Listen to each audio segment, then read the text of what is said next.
한국인이 어떤 사람인가를 이해하려면요, 인간이 어떤 존재인가를 이해하는 건 굉장히 도움이 됩니다. 그렇죠? 한국인도 인간이니까요. 그렇게 되면 저를 포함한 심리학자들이 생각해 볼 수 있는 게 뭔가 하면 동양인에 관한 겁니다. 실제로 심리학에서는요, 동양인과 서양인을 비교하는 연구 결과들이 되게 많아요. 그 다음에 이제 최근 들어서 사람들이 생각하는 게 한국인의 심리학이에요. 그래서 한국인만의 특징이 뭔가를 고민하는 심리학자들이 늘어나고 있습니다.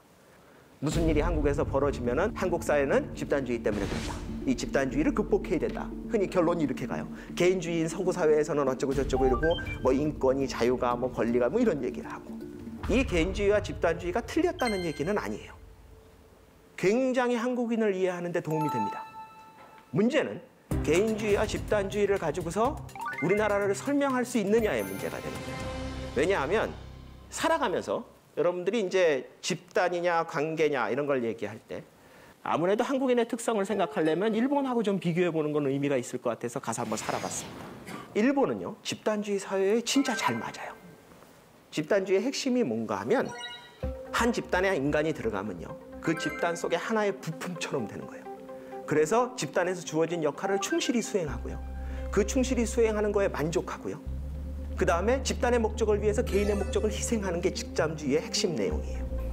근데 일본 사람들은 진짜 그런 성향을 보이더라고요. 제가 이제 일본에 있는 대학의 이제 심리학과에 이제 교환 교수로 간 거였는데요. 그 교환 교수로 있으면서 거기에 이제 저 같은 사회심리학을 전공한 교수가 한 4~5명 됐어요. 그러면 같이 모여서 이제 전공 회의를 하고 저녁을 먹고 술을 한 잔 마시고 잘 놀아요. 그래서 난 얘네들 되게 친하구나. 되게 서로 되게 친하네. 라고 생각을 했는데 하루는 제 친한 교수한테 다른 교수 전화번호를 물어봐요. 저 친구한테 연락할 일이 있는데 저 교수 휴대폰 번호 좀 알려주라. 그랬더니 이 교수가 모른대요. 그래서 내가 너 20년 동안 같은 과에 있었잖냐. 2주에 한 번씩 매주 회의하고 밥 먹고 술 마시고 노는데 왜 휴대폰 번호를 몰라? 모른대요. 어디 사는데? 모르겠는데. 결혼은 했어?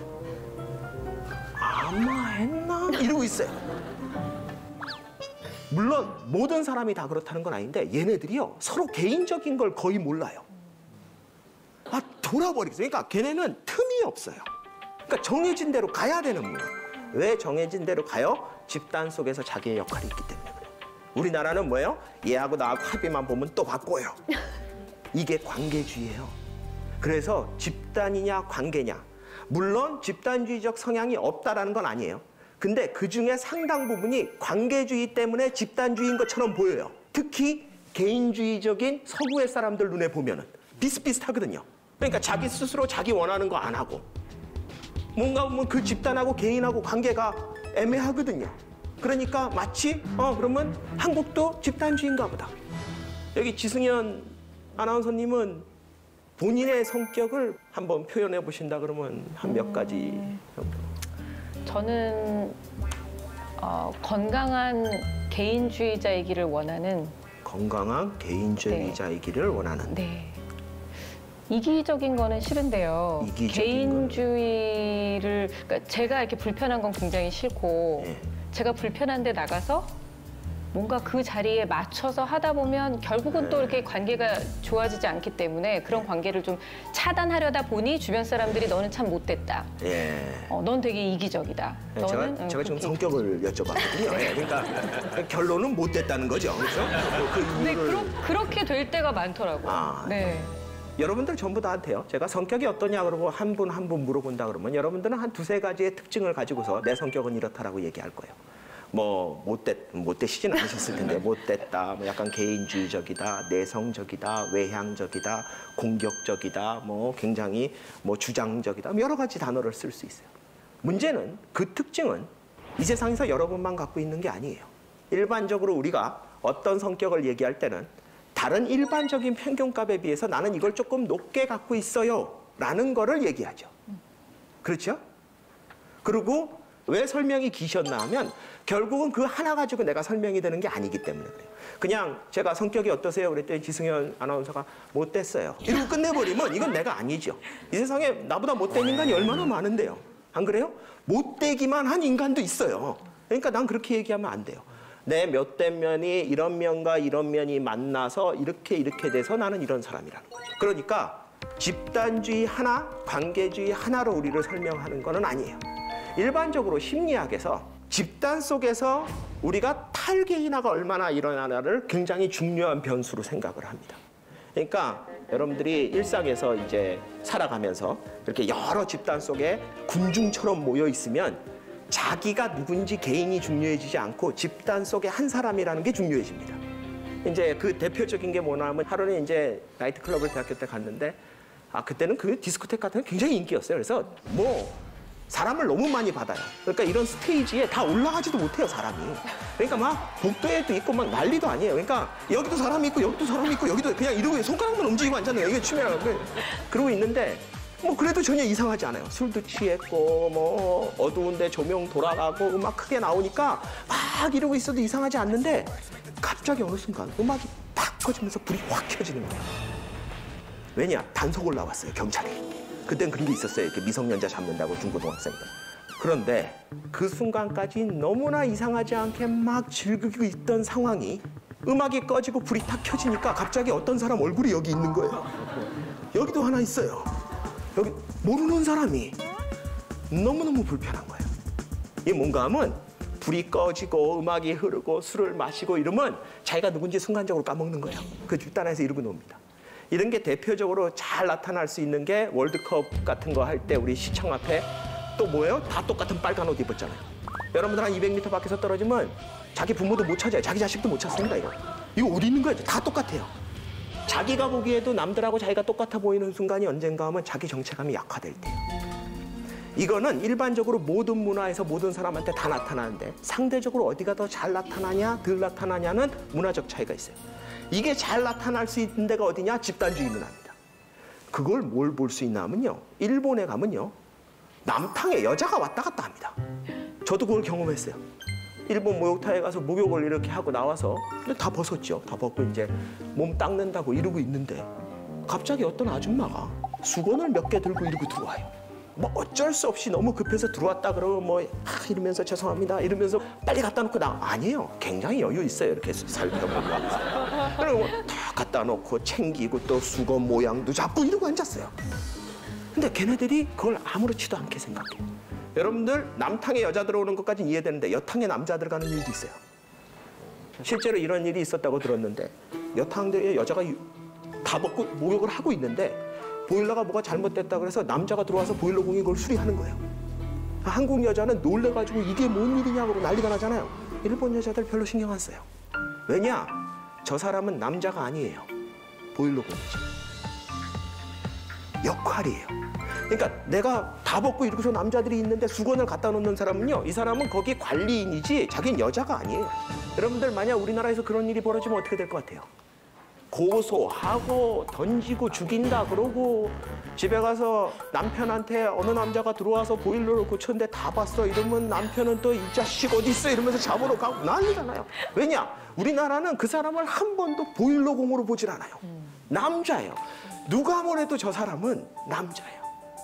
그런 의미에서 보면 우리 사회가 훨씬 더 집단주의적인 요소가 약해요. 이 얘기는 뭔가 하면 우리 스스로가 어떤 사람인지 우리 한국 문화가 어떤 문화인지를 설명하는데 인간이 어떤 존재인지 동양인이 어떤 존재인지를 이해하는 건 굉장히 도움이 됩니다. 그걸 부인하는 말은 아니지만 분명한 거는 그게 다가 아니라는 거예요. 그래서 한국인의 특성을 생각할 필요가 있다는 거예요. 그래서 제가 생각하는 거는 그 6가지의 한국인의 특성을 제가 잡은 거예요. 그 첫 번째가 지금까지 얘기했던 관계성이에요. 관계성은 뭔가 하면은 다른 사람, 일상에서, 사회에서, 내가 사는 삶에서 타인과의 관계적인 맥락이 굉장히 중요한 거예요. 그 안에서 내가 역동적으로 바뀔 수 있는 거예요. 서양에서는 가장 중요하다고 하는 게 뭔가 하면 일관성입니다. 여러분, 서양에서 인간이 본능적으로, 본질적으로 갖고 있는 동기 중에 하나가 일관성에 대한 욕구가 있다라고 이론을 만들었어요. 그러니까 사람들은 일관되려고 그런다는 거예요. 한국 사람은 그게 없다는 게 아니라 한국 사람들은 그 이론에 맞춰서 설명을 하자면 잘 안 맞아요. 왜냐? 한국 사람들은 내가 누구랑 있느냐에 따라 내가 좋아하는 게 바뀌어요. 서양 사람들은 대부분 물어보지도 않아요. 뭐 먹을 건지 각자 자기가 먹을 거 사면 돼요. 우리나라 사람은 편의점 들어가자마자 꼭 너 뭐 마실 거야? 이러고 물어봐요. 남 먹는 걸 왜 신경을 써요? 재밌는 건 뭔가 하면 걔가 뭘 사느냐에 따라 내가 뭘 사는 게 또 바뀌어요. 왜냐? 항상 저 어떻게 해볼 수 같이 먹을 수 있지 않을까 이런 생각을. 식당에 가서 메뉴를 고를 때도 서양 사람들은요 먹다 남기는 한이 있어도 자기 거 자기가 골라요. 우리나라는 뭐예요? 꼭 뭐 먹을 거야? 이러고 물어봐요. 뭐 어쩌자고요. 근데 그게 왜 그런가 하면 내가 좋아하는 게 없는 게 아니라 내가 사회적 맥락에 따라 다양한 좋아하는 거를 준비해놨어요. 누구랑 먹을 때는 이걸 좋아한다고 해요. 그게 내 걸 포기하는 게 아니에요. 내가 좋아하는 것 중에 하나예요. 그러니까 서양 사람들 눈에서 보면 일관성이 없어 보여요. 저 사람은 뭐 이때는 이렇다고 얘기하고 저 때는 저렇다고 얘기하고 우리나라 사람들은 야 그게 때에 따라 다르지 어떻게 그게 같냐. 그런데 그 때에 따라 다른 게 집단주의 사회에서는 자기가 집단 속에 어느 집단에 있느냐에 따라 다르고 우리나라 사람들은 누구와 있느냐가 달라요. 물론 집단에 들어가 있다는 건 그 안에 그 타인이 누구라는 역할을 해줄 수 있기 때문에 비슷한 측면이 있다라는 거예요. 그래서 우리나라 사회가 훨씬 더 따뜻하게 느껴집니다. 우리나라 사람들이 과격하고 어떨지는 몰라도요 훨씬 더 다른 사람한테 반응하게끔 돼 있어요. 그게 말을 봐도 알 수 있어요. 여러분들 밥 먹었니와 밥 안 먹었니라는 말이 우리나라에서는 굉장히 다른 말이에요. 근데 서양에서는 밥을 먹었니? 라고 물어볼 수 있고 밥을 안 먹었니? 라고 물어볼 수도 있는데 대답이 내가 먹었으면요 그냥 yes I did예요. yes로 시작합니다. 긍정문이에요. 상대방이 뭐라고 물어보건 내가 먹었으면 yes예요. 내가 안 먹었으면 no입니다. 근데 우리나라 사람들은요 상대방이 뭐라고 물어보느냐에 따라 내 답이 달라져야 돼요. 만약에 밥 안 먹었니? 근데 네 먹었어요. 아니 밥 안 먹었냐고. 예 먹었다고요. 아니 내 말을 잘 들어봐. 밥을 안 먹었냐고. 그런데 예 먹었어요. 그럼 우리나라 사람들은 대번에 뭐라 그러냐면 너 내 말 안 듣지? 이 얘기는 뭔가 하면 서양의 언어는요 기술의 언어입니다. 기술의 언어는 뭔가 하면 있는 그대로를 정확하고 자세하고 효율적으로 기술하는 거예요. 그게 목표입니다. 그러니까 내가 밥을 먹은 상태냐 안 먹은 상태냐가 가장 중요해요. 상대방이 나한테 뭐라고 물어보건 간에 내가 밥을 먹었으면 내가 밥 먹었으니까 긍정이에요. 내가 밥을 안 먹었으면 내가 안 먹었으니까 부정이에요. 그러니까 나의 상태를 물어봤으니까 나의 상태를 정확하고 효율적으로 기술하는 걸 가장 중요하게 생각한다. 한국 사회는 안 그래요. 한국은 소통의 문화입니다. 거기다가 기능이 하나 더 들어가는데 너 내 말을 듣고 있는지 안 듣고 있는지를 확인하는 시스템이 들어가 있어요. 그러니까 한국말이 굉장히 쉬운 것 같이 들리는데 외국인들이 한국말을 배우다가 나중에 어렵다고 느끼기 시작해요. 왜냐? 그런 디테일한 것들이 들어가기 시작해요. 아마 다니엘 씨도 한국말이 처음에는 어떻게 보면은 기억, 니은, 디귿 한글 시스템은 굉장히 쉬울지 모르지만 시간이 가면은 저런 것들은 좀 어렵게 느껴지지 않으셨어요? 아, 그럼요. 그런 면 굉장히 많았었던 것 같아요. 그러니까 얼마 전에도 다른 교포 형이랑 그런 대화했었는데 한국은 페이크예요. 그냥 말을 약간 페이크 하듯이 한다고. 그러니까 예를 들면 내가 전화할게. 뭐 다음에 밥 먹자라는 말은 진심으로 안 느껴진다는 거죠. 근데 독일 사람으로서 다음에 밥 먹자. 그래, 날짜 잡아. 이렇게 되는 거죠. 그래서 우리는 밥 먹자라는 거는 이제 한국에서 어느 정도 오래 살았으니까 이건 이별하는 거 너무 아쉬워서 이런 식으로 이제 표현하는 거죠. 그래서 그렇게 얘기하는데 독일에서 그렇게 얘기하면은 굉장히 실례라고 생각하죠. 그렇죠. 방금 말씀하신 것처럼. 네. 어떻게 보면은 서양 사람들은 밥 먹자 그러면 그게 자기 마음을 있는 그대로 표현한 거예요. 그러니까 날짜 잡아 이렇게 되는 거예요. 근데 우리나라는 밥 먹자 우리 만나서 그랬더니 날짜 잡아 그러면 아니 그게 말이야. 이게 내가 지금 핸드폰이 없어서 일정을 모르겠네 이러고 넘어가야 돼. 그러니까 이게 다른 거예요. 그러니까 이 소통의 의미가 들어가 있어요. 우리 사회가 기술적 언어를 쓰는 사람들과 소통적 언어를 쓰는 사람들 간의 갈등이 되게 큽니다. 그러니까 어떻게 보면 기업하는 사람들이나 정부에 있는 사람들은 매뉴얼상 기술적 언어를 쓰게끔 돼 있어요. 말 하나하나에 굉장히 큰 변화를 가져올 수 있기 때문에 어떻게 보면 기술적 언어를 쓰도록 트레이닝을 받고요. 그런 말 아니면은 조심하도록 돼 있어요. 그런데 우리 일상 한국 사람들은 그렇지 않습니다. 소통의 언어를 쓰도록 하죠. 아마 대한민국이 지금까지 살아오면서 불통이라는 단어를 굉장히 많이, 특히 정부에 대해서 많이 쓰는데, 물론 불통인 정부의 특성이 있어요. 우리가 국민들이 불통이라고 느끼는 그 일부분은 바로 이런 기술적 언어와 소통의 언어의 사용의 빈도와 정도의 차이에서도 기술할 수 있다는 거예요. 예를 들어서 옛날에 광우병 같을 때 기술적으로 대답을 한다는 얘기는 뭔가 하면 광우병에 걸릴 확률을 얘기하면 돼요. 네가 평생 동안 40년 동안 광우병에 걸릴지도 모르는 소를 하루에 몇 톤 꾸준히 먹으면 걸릴 확률이 몇 프로가 되고, 이런 얘기를 하면 이건 정확한 기술의 용어예요. 그렇죠? 근데 그렇게 얘기하면 국민들 입장에서는 뭐야? 지금 내가 불안하다고, 내가 지금 불안하다고 얘기하고 있는데 너는 지금 나한테 숫자를 갖다 대니? 약간 이런 느낌이 있어요. 이게 소통의 언어와 기술의 언어의 간극이에요. 아마 어떻게 보면 남자들이 일반적으로 기술의 언어를 더 많이 써요. 그거는 성향상도 좀 그렇고, 아직까지는 대한민국에서 남자들이 사회생활을 더 많이 해요. 직장생활을. 특히 이제 기성세대들. 우리 사회가 관계주의적 사회를 가질 수밖에 없는, 가지고 있는 특징 중에 하나가 바로 이런 소통적인 어떤 언어를 사용하고 있기 때문에 그렇다라고 볼 수 있습니다. 이 관계성만큼 우리 사회를 잘 보여주는 게 뭔가 하면 주체성이에요. 주체성이 뭐냐?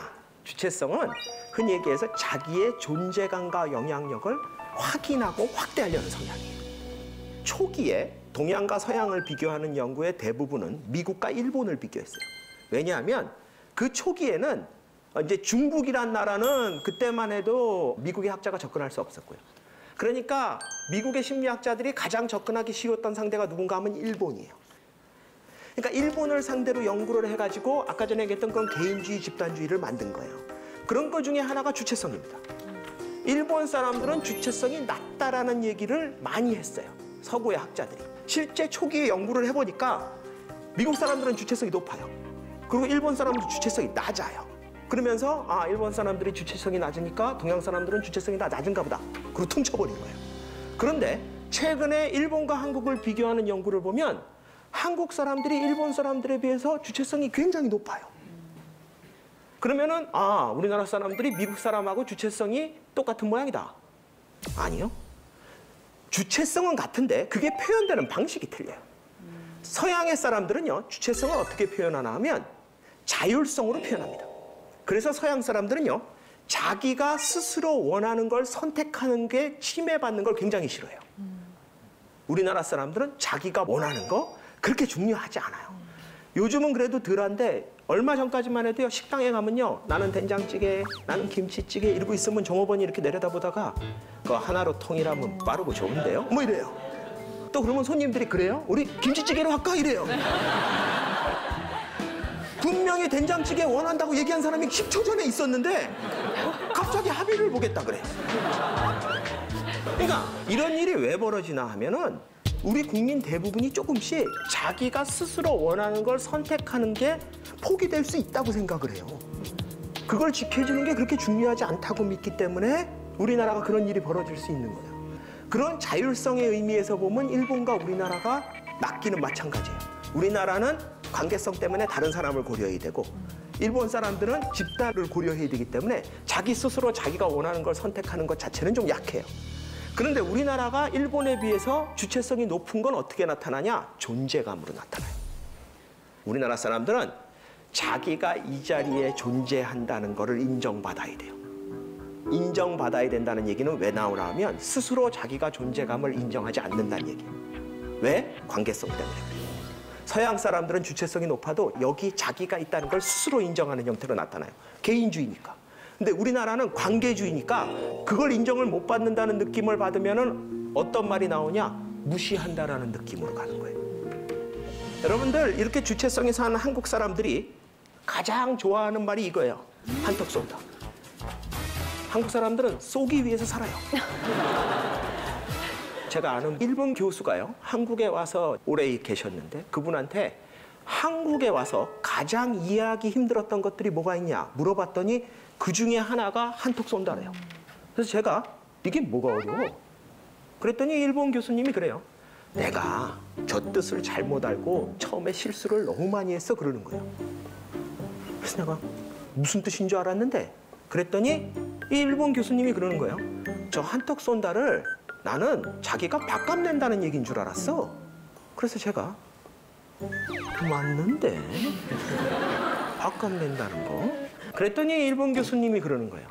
저거는 그냥 밥값 낸다는 얘기가 아니라 자기가 그날 주인공이 되겠다는 선언이래요.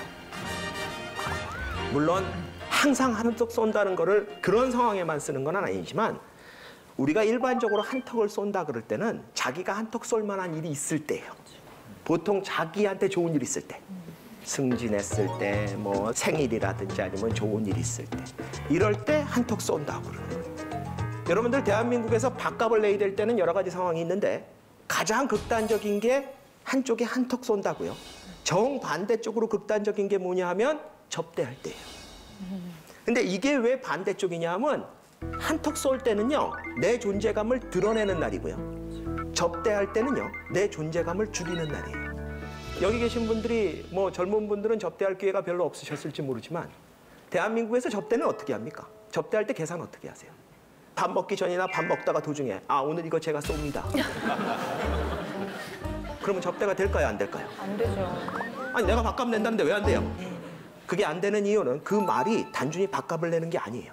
접대를 할 때는 밥값을 어떻게 내야 되나 하면 밥을 4분의 3쯤 먹었을 때 더 이상 들어올 게 없다고 느껴질 때 조용히 화장실 가는 척하고 나가서 미리 계산해 놓고 들어와서 조용히 앉아 있다가 식사가 다 끝나고 나갈 때 접대 받는 분이 약간 어색하게 이러면 여러분들이 그냥 나가시면 됩니다. 이러고 보시고 나가요. 이게 접대의 핵심이에요. 그렇죠. 그거 돈 안 내고 있다가 나가는 도중에 잠깐만요 그래가지고 지갑 꺼내가지고 이거 빨리 그래요 이딴 짓 하면 왜 안 돼요? 자기의 행위가 너무 드러나잖아요. 대한민국에서 접대가 왜 힘든 줄 아세요? 자기의 존재를 죽여야 되기 때문에 그래요.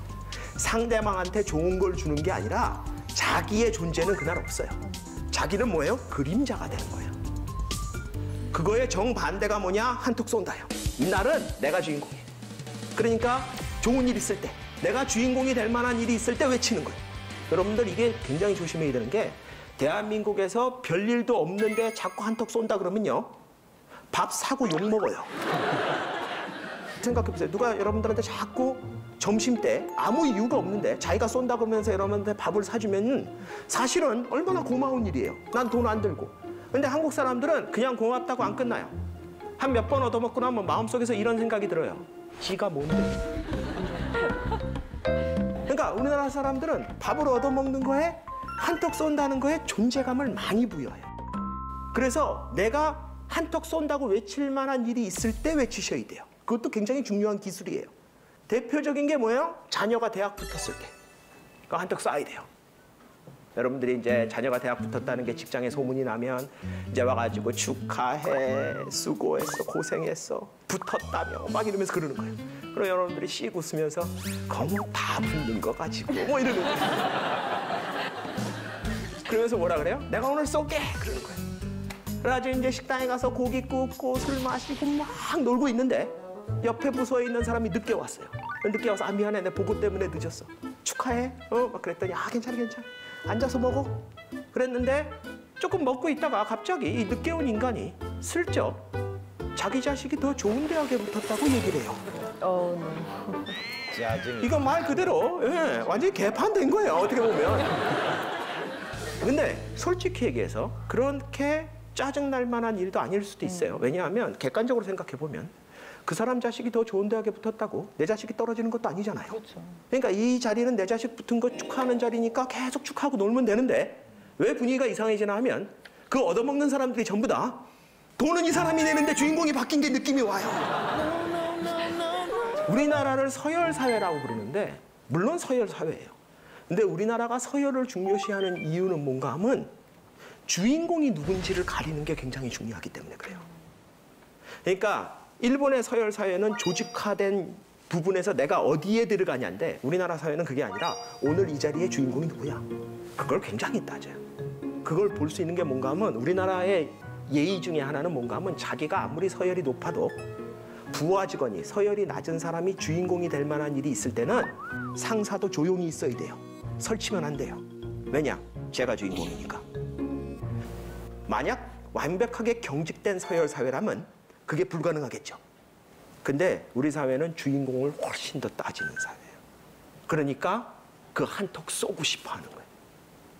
실제로 주인공이 되는 거는 어떻게 보면은 기대입니다. 내가 주인공이 됐으면 좋겠다. 될 수 있을 거야. 근데 실제로 인생에서 주인공이 될 수 있는 사람은 몇 명 안 돼요.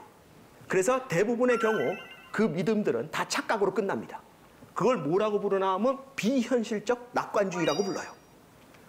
어떻게 보면 회사에 취직할 때 임원은 되겠지? 근데 실제로 그런 꿈을 꿨던 사람들 중에 극히 일부분만 임원이 됩니다. 그리고 나머지는 그게 임원이 못 됐다고 인생이 망가지는 건 아니지만 분명한 건 뭐예요? 임원이 될 수 있다고 믿었던 그 순간의 그 믿음은 착각인 건 맞아요. 그게 비현실적 낙관주의예요. 일본과 중국과 한국을 비교한 연구를 보면요.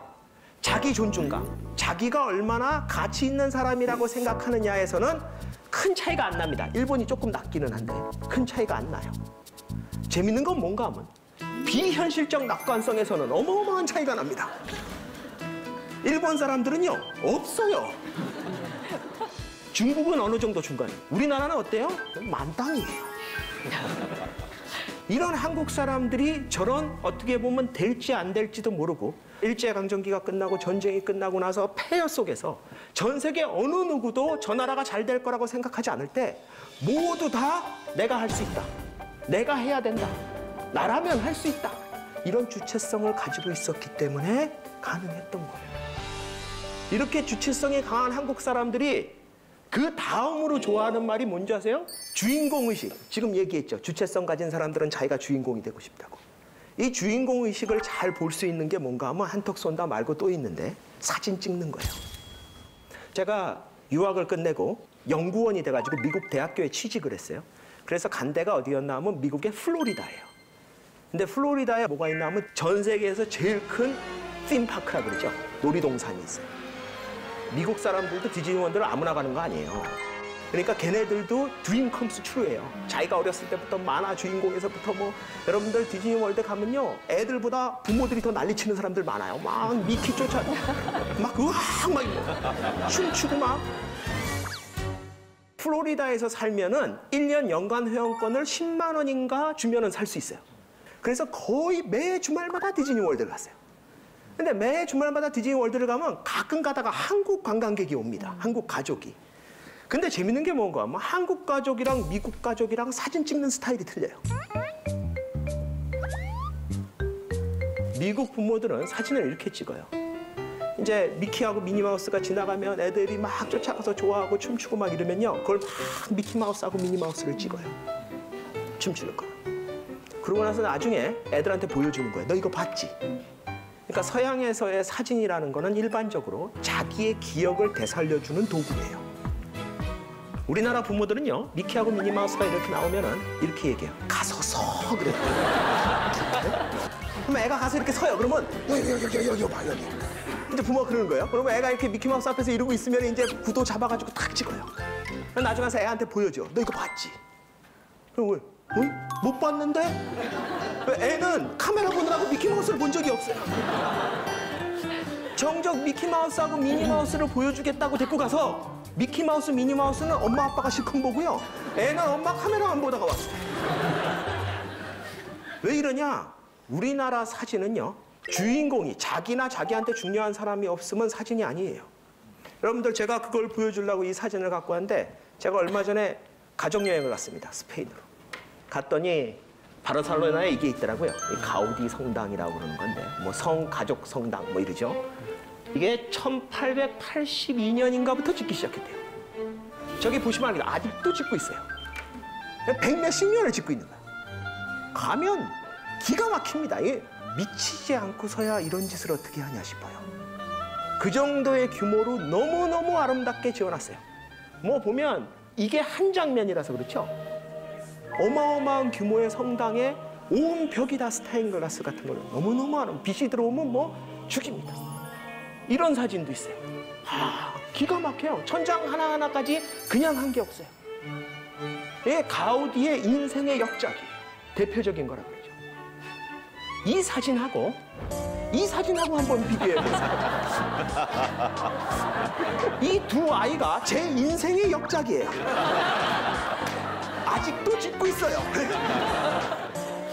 우리나라 사람들이 사진을 이렇게 찍으면 초점이 우선 안 맞아요. 왜냐? 사람에다 초점을 맞춰야 뒤게 안 보이는 거예요. 절반 이상은 가렸어요. 자, 이 두 사진이 있을 때 여러분들은 나중에 두 개 중에 어느 걸 킵하실 거예요? 오른쪽? 내 자식 있는 거를 당연하죠. 제 인생의 역작을 제가 갖고 있어야죠. 네. 이딴 거는 중요한 게 아니에요. 여러분들이 집에 가서 앨범을 한번 보세요. 앨범을 정리하다 보면 여러분들 거기에 나한테 중요한 사람이 안 들어간 사진을 끝까지 가지고 있는 경우가 몇 번이나 있으세요. 만약에 여러분들이 이렇게 뒤지다가 사람이 없어요. 풍경만 있어. 그러면 반응이 이래요. 이걸 왜 찍었지? 이러면서 그러는 거예요. 자기가 거기서 뭘 보고 그걸 되살리는 경험이 아니에요. 그걸 꼭 사진으로 꼭 자기가 들어간 걸 남겨야 돼요. 왜냐? 안 믿어줄까 봐, 사람들이. 그러니까 사람들이 내가 거기 있었다는 걸 인정해줘야 돼요. 그냥 배경사진만 찍어가면 인정이 안 되는 거예요. 이런 식으로 사진을 찍는 게 잘못됐다는 얘기가 아니라 이런 식으로 사진을 찍는 게 한국인의 특성이란 얘기예요. 왜 그러냐? 바로 이 주체성. 거기다 뭐가 붙였어요? 관계성 때문에.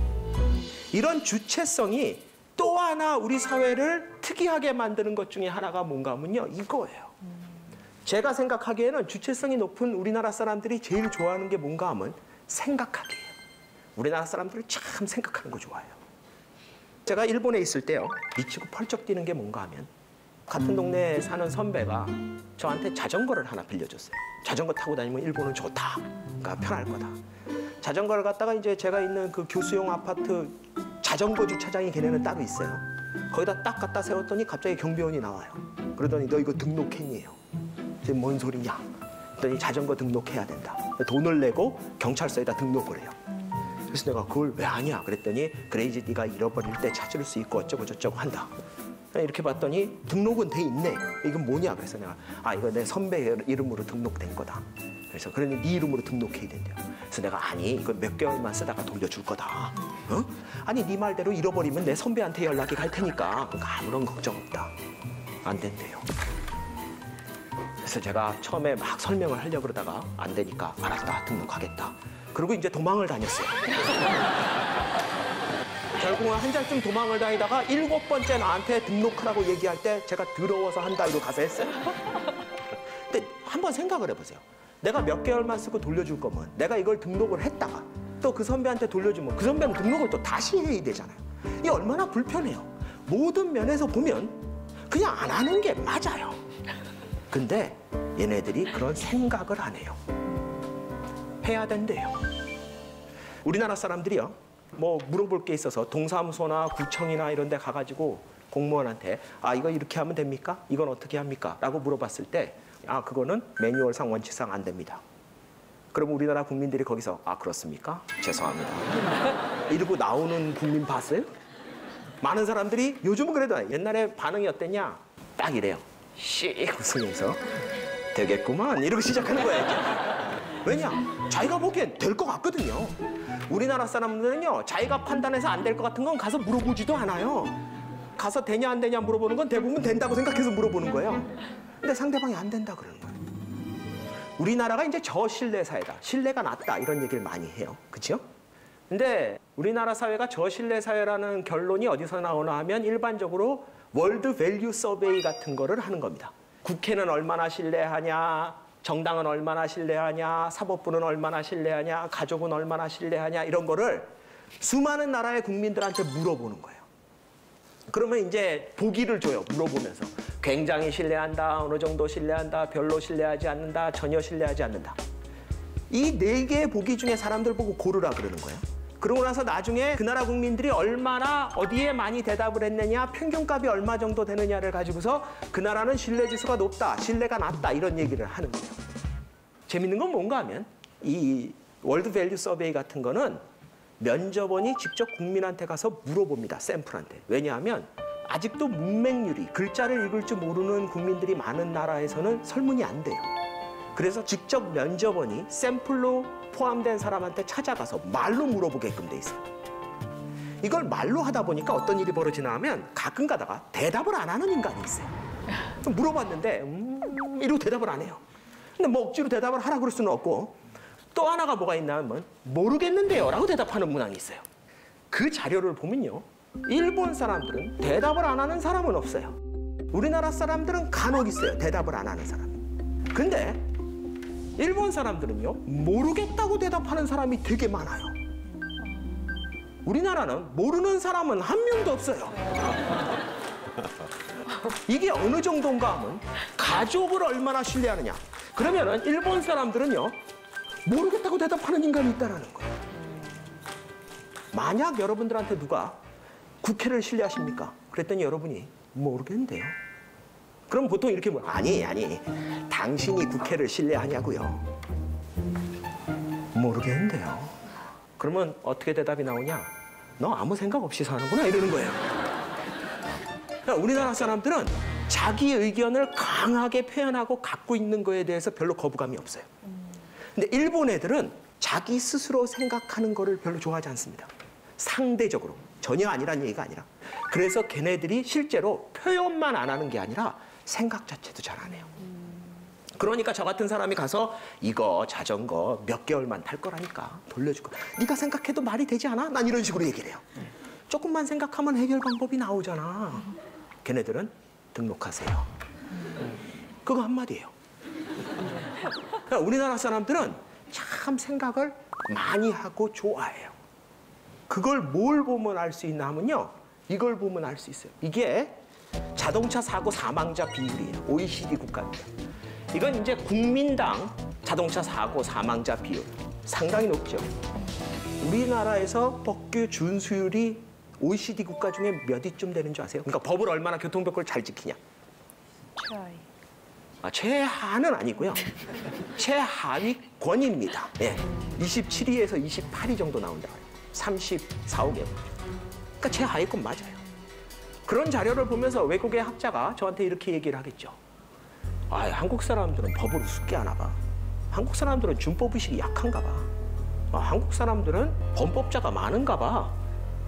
그러면 저는 이렇게 대답을 해요. 뭔 소리야. 한국 사람들이 법을 얼마나 좋아하는데 날마다 법대로 하자고 그래. 그러면은 서양의 학자가 그럴 거예요. 야, 한국 사람들이 그렇게 법을 존중하고 사랑한다면 이런 데이터가 나올 수 있니? 교통법규 준수율이 이렇게 낮고 사망자가 이렇게 많은 게? 그러면 제가 설명을 해줘요. 그거는 한국 사람들이 준법의식이 약해서가 아니라 주체성이 강해서 그래. 한국 사람들은 이렇게 운전을 하고 가다가 이렇게 사거리 신호등에 이렇게 빨간불이 되면 차가 서요. 빨간불이니까 섰죠. 그럼 옆에 이렇게 중앙선이 노란 게 2개가 있잖아요. 그렇죠? 그럼 이제 서서 생각을 하기 시작해요. 유턴해도 되겠는데? 그러면서 유턴을 하는 거예요. 우리나라 사람들은요. 법을 어기겠다는 사람은 별로 없어요. 근데 자기가 보기엔 이 법이 잘못됐어. 그 생각을 해요. 김상중 씨는 운전하시죠? 네. 예. 그러면 운전하신 지 한 몇 년 되셨습니까? 한 30년 됐습니다. 30년이요. 그러면 주정차를 하면 안 되는 데가 이 왜 인도 옆에 이렇게 노란 선으로 실선이 돼 있는 데는 주정차를 하면 안 된다는 거는 아마 알고 계실 겁니다. 네. 그죠? 나는 지금까지 운전하는 30년 동안 한 번도 거기 차를 세운 적이 없다. 이번엔 제가 예 아니오로 여쭤보죠. 없으십니까? 있으신가요? 있죠. 있지요. 저도 있습니다. 여기 계신 분들 중에 운전하시는 분 한번 손 들어보세요. 운전한다. 이분들 중에 나는 주정차 하면 안 되는 그 노란 선 있는데 단 한 번도 차를 주차한 적이 없다 하시는 분만 남겨놓고 내리세요. 여기 2분, 3분. 네. 대단하신데요. 그런 걸 보통 제가 아까 전에 말씀드렸죠. 집착이라고. 네. 저런 분이 있어야지 돼요. 근데 우리나라는 차를 어떻게 세워요? 그냥 아무렇지도 않게 이렇게 세워요. 저기 노란 실선이 있는 데는 세우면 안 됩니다. 세우죠. 그러고 나서 다른 차들은 지나가기 힘들겠죠. 그럼 몇 대가 힘들게 지나가다가 참을성이 좀 약한 분은 짜증이 나면 창문을 내려요. 그럼 아저씨, 거기다 그렇게 차 세우시면 안 돼요. 거기 차 세우면 안 되는데 아시잖아요. 그러면 차 세운 사람이 뭐라고 대답을 하나 하면 이렇게 대답을 해요. 지나갈 수 있잖아요. 이렇게 대답을 해요. 그게 남차 지나갈 수 없을 때만 세우지 말라는 선이에요? 우리나라 사람들이 얼마나 배려심이 많은가 하면 보통 그런 사람들이 세워놓고 내려서 확인까지 해요. 다른 차가 지나갈 수 있나 없나. 그런 일이 벌어지면 그 다음에 어떤 일이 벌어지냐? 이런 일이 벌어져요. 이제 차를 저렇게 세웁니다. 다른 차 지나가잖아요. 그렇죠? 지나가는데 아무런 문제 없어요. 보세요. 이 차는 와서 서요. 왜냐? 반대쪽에서 차가 오거든요. 그러면 반대쪽에서 차가 지나가고 나면요. 또 알아서 지나갑니다. 우리나라에서 아주 일상으로 볼 수 있는 거예요. 더 재밌는 건 아마 누가 뭐라고 그랬나 봐요. 저기서 아주머니가 튀어나옵니다. 저 운전자가.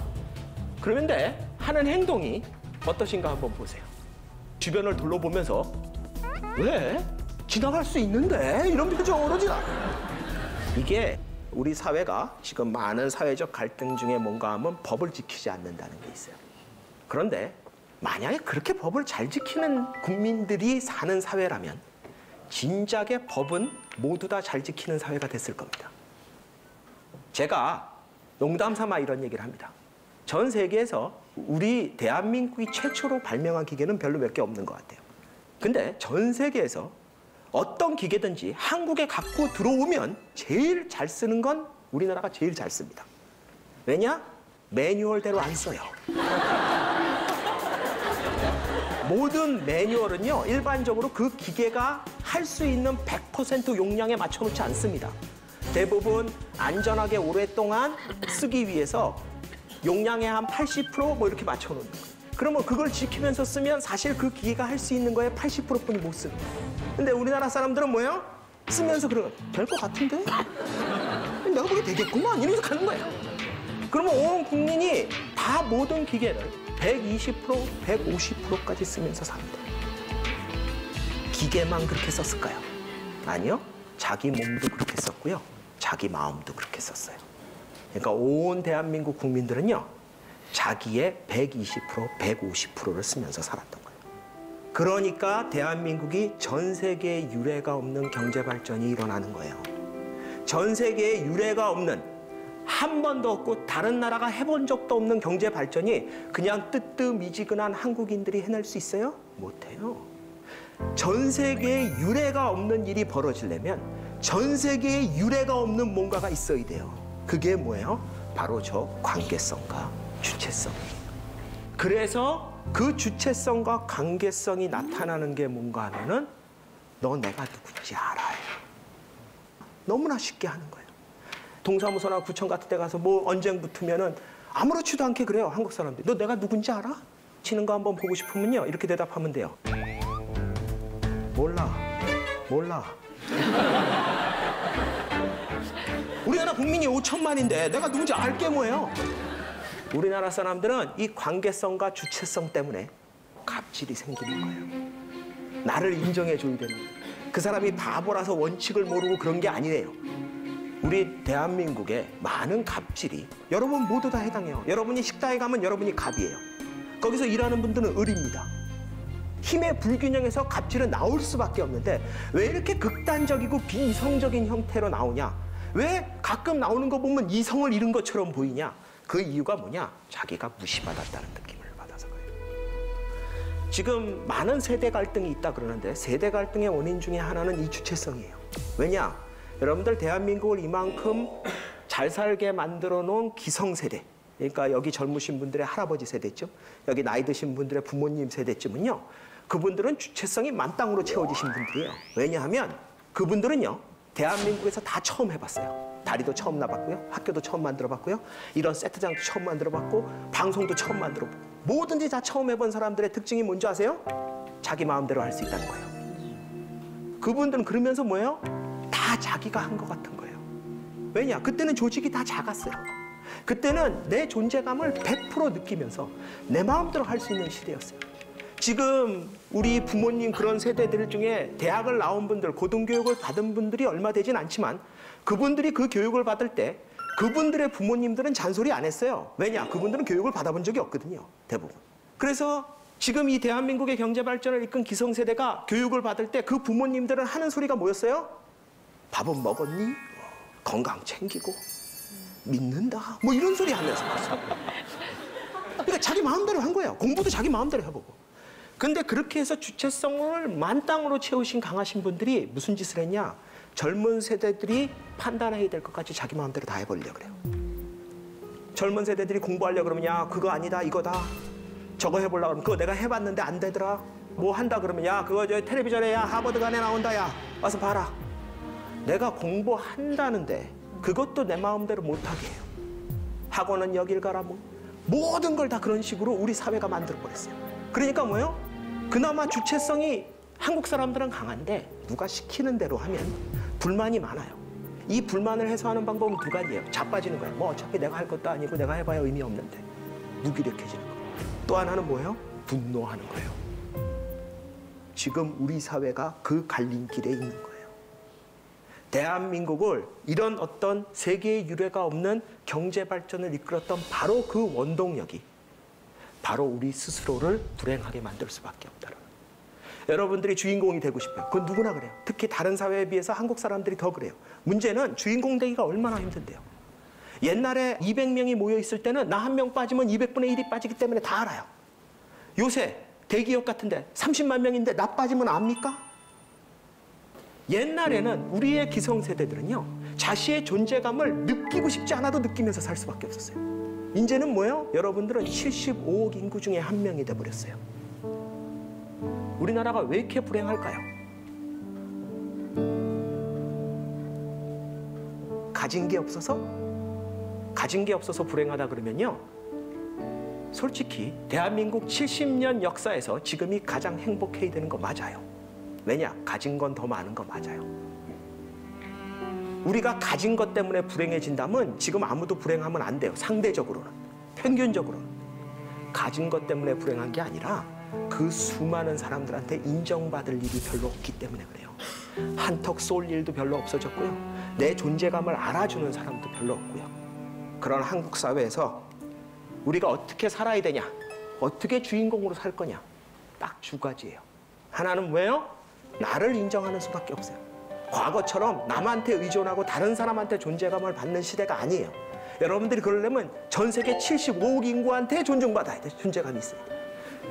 50년 전, 60년 전에는 미국의 제일 부자가 누군지 대한민국 국민들은 거의 몰랐어요. 대한민국 부자가 전 세계에서 제일 부자인 줄 알았어. 지금도 우리나라에서 제일 부자라는 분들 얘기 들으면 재산 얘기 들으면 그래 와 저렇게 돈이 많아? 그런데 그런 분이 전 세계 무슨 500대 부자에서 보면 랭킹이 200이니 300이니 이런 거 얘기 보면 뭐 지난해나 뭐 별로 다를 것 같지 않은 것 같아요. 이런 시대에 살고 있는 거예요.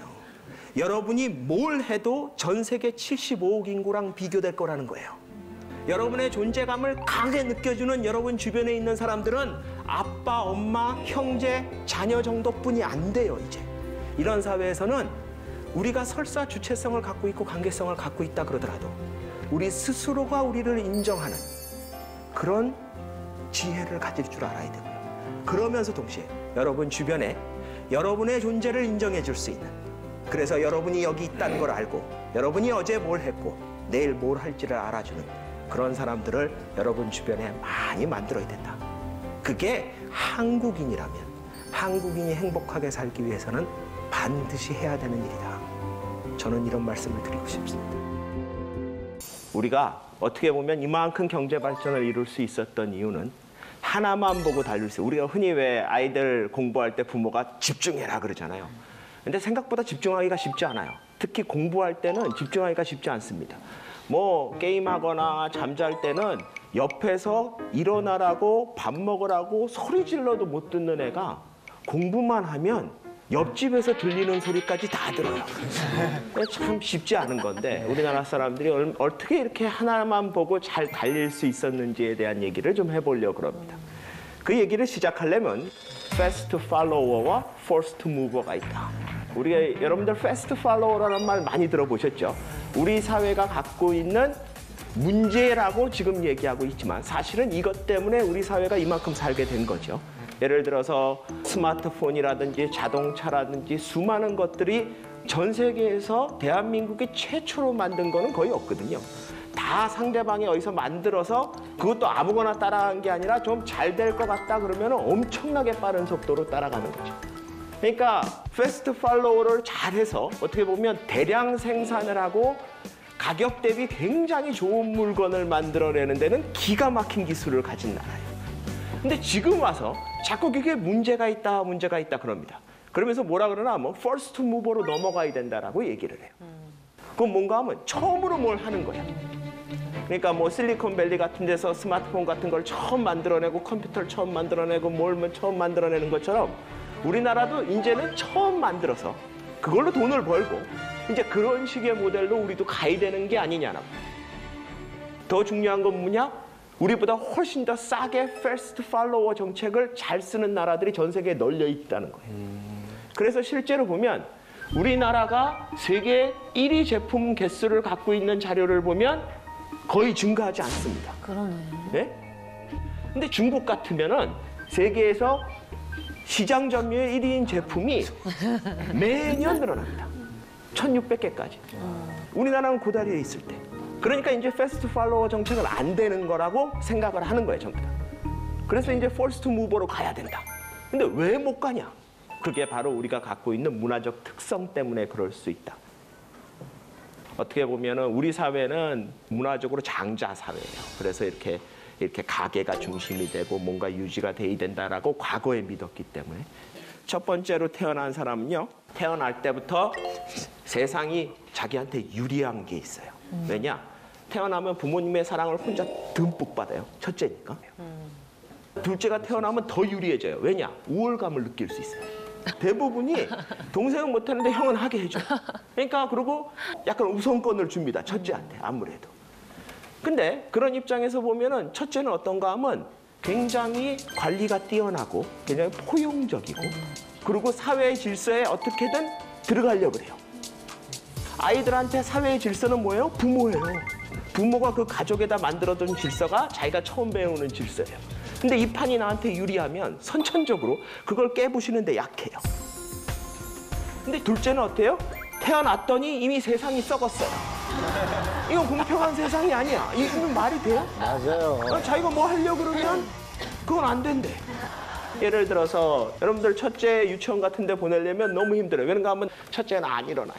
그럼 엄마가 깨워서 유치원 가야지 밥 먹고 옷 입고 막 이러고 있는데 둘째는 형 가방 유치원 가방 메고 이렇게 서 있어요. 복도. 잠옷 입고 이러고. 나도 가겠다는 거야. 그러면 이제 너는 안 된다. 이러면 나는 왜 못 가냐 이러고. 이게 그러니까 둘째 입장에서 보면은 세상이 억울한 거예요. 그러니까 이 판이 유지되면 자기한테 불리해요. 그러니까 판을 뒤엎어야 돼요. 그래서 원래 둘째가 약간 혁신가가 많습니다. 네, 둘째가 훨씬 더 자유로워요. 정신세계 자체가. 근데 우리 사회는 너무 지키라는 게 많기 때문에 혁신적이고 창의적인 게 좀 약할 수밖에 없는 그런 구조를 갖고 있어요.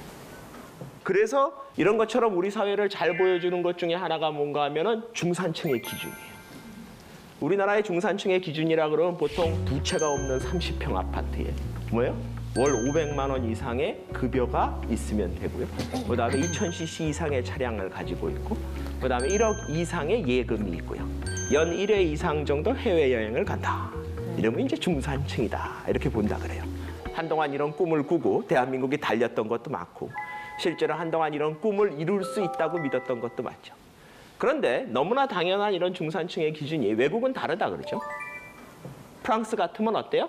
1개 이상의 외국어를 해야지 된다. 뭔 헛소리예요? 뭔 헛소리예요? 그렇죠? 지금 외국어가 왜 나와? 중산층하고 무슨 상관이에요? 직접 즐기는 스포츠가 있어야 된다.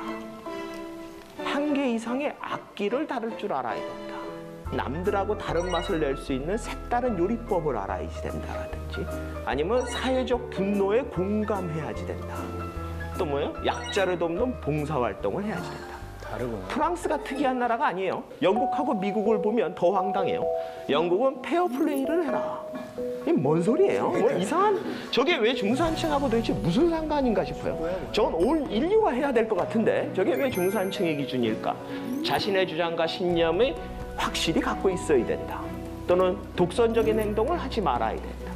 약자를 보호하고 강자한테 강해야 된다.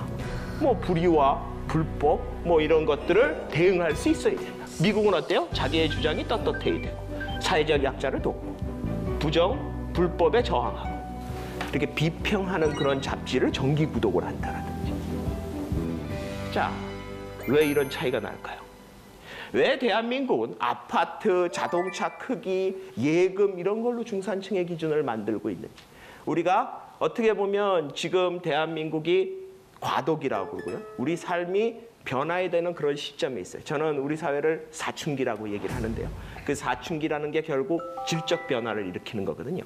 양적 변화가 아닙니다. 양적 변화는 태어나는 순간부터 일어나요. 날마다 키가 크고요. 날마다 몸무게가 크고요. 날마다 무슨 일이 일어나는데 질적 변화가 일어난다는 건 뭔가 하면 그때부터 점점점 커지는 게 아니라 새로운 게 생기는 거예요. 예를 들어서 몸에 없던데 털이 나기 시작한다. 이건 있던 게 길어지는 게 아니에요. 머리털하고 달라요. 이건 새로운 변화예요. 그러면은 우리가 사춘기 전까지는 어떻게 보면은 살아봤던 원칙들이 사춘기 이후에는 다른 원칙을 가지고 살아가게 된다는 거죠. 어떤 가치를 추구하면서 어떤 인생을 살아가야 되는지에 대해서 고민하고 있는 한국 사람들이 지금 그거를 결정하는, 변화시키는 시점에 있다. 이 시기에서 왜 우리가 과거에 이런 특성을 가지게 됐는지를 알아야지 그 다음에 우리가 앞으로 어떻게 살아갈 건지를 결정하게 될 거라는 거예요. 그래서 제가 복합유연성으로 시작을 하려고 그래요.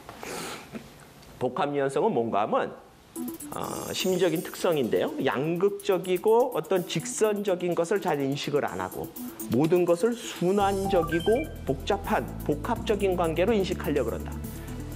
이렇게 생각하시면 돼요. 제가 이렇게 직선 위에 서 있다고 한번 생각을 해보세요. 직선 위에 서 있으면은 저보고 여러분들이 오른쪽으로 갈래, 왼쪽으로 갈래 물어보신다 그러면 제가 이렇게 고민을 하다가 오른쪽으로 갈래 한다라고 생각을 해보죠. 그래서 오른쪽으로 걸어가기 시작해요. 직선을 따라서. 오른쪽으로 걸어간다는 얘기는 뭐예요? 무조건 왼쪽에서 멀어진다는 거예요. 오른쪽으로 걸어가면서 왼쪽으로 가까워지는 방법은 없습니다. 왼쪽으로 가고 싶으면 여러분들은 돌아야 돼요.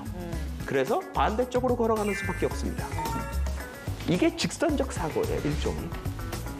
그런데 여러분들이 원 위에 서 있다고 한번 생각을 해보세요. 원 위에 서 있어요. 그래서 여러분들이 저한테 물어봐요. 오른쪽으로 갈래? 왼쪽으로 갈래? 그럼 제가 이렇게 보다가 오른쪽으로 갈래요.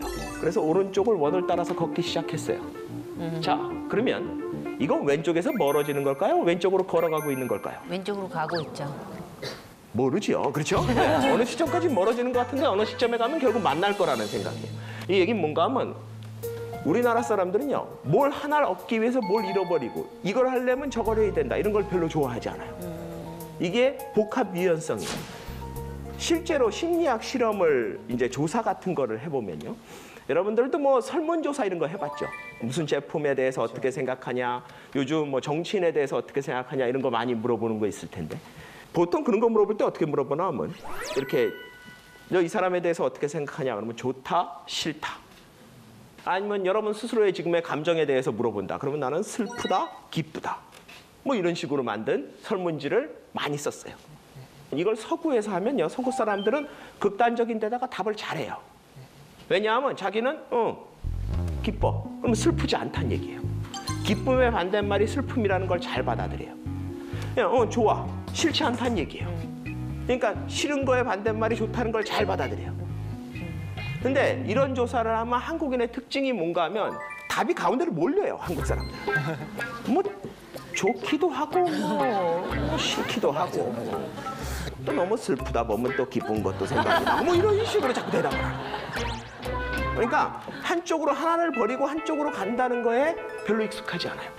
뭘 얻기 위해서 뭘 잃어버린다는 인식을 잘 못해요. 대표적인 예가 뭔가 하면 이거예요. 눈물 젖은 깍두기.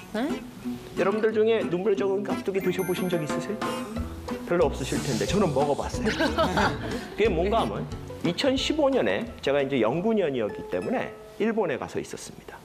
거기서 이제 혼자 이제 날마다 뭐 하나 사다 먹고 뭐 이러고 나가서 사 먹고 그러다 이제 지겨워서 이제 한국 음식점을 찾아 나서기를 시작했어요. 근데 이제 제가 있는 동네가 이렇게 번화가가 아니라서 한국 음식점이 없더라고요. 그래서 어쩌냐 이러면서 그 돌아다니다가 우연히 한 고깃집인데 한국 음식을 해요. 그러니까 몇 개의 메뉴가 있어요. 너무너무 반가운 거예요. 야, 거의 뭐 산삼을 캔 거예요. 그래가지고 우와 이러면서 들어가서 앉아가지고 메뉴를 봤는데 곰탕이 있어요. 야 너무너무 반가운 거예요. 그런가 하면 싸요. 한 6,500원 뿐이 안 해요. 환율도 좋았고 그래서 곰탕을 시켰어요. 그랬더니 처음에 이제 곰탕이 나오면서 갖고 오는데 한 요만한 새끼손가락 요만한 김치 3쪽을 줘요.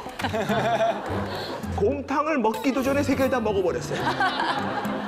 이러고 나니까 여러분들 곰탕이나 설렁탕 이런 거 김치 없이 드실 수 있어요? 못 먹죠. 그러니까 당연히 불러가지고 여기 김치를 좀 더 주세요.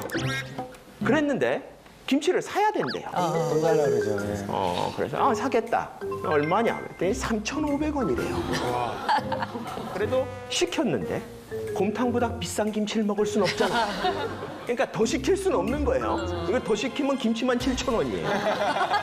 그러니까 그 요만한 깍두기를 반씩 나눠서 그 먹을 때 눈물 젖은 깍두기 안 먹어본 사람은 인생을 얘기하면 안 돼요. 맞습니다.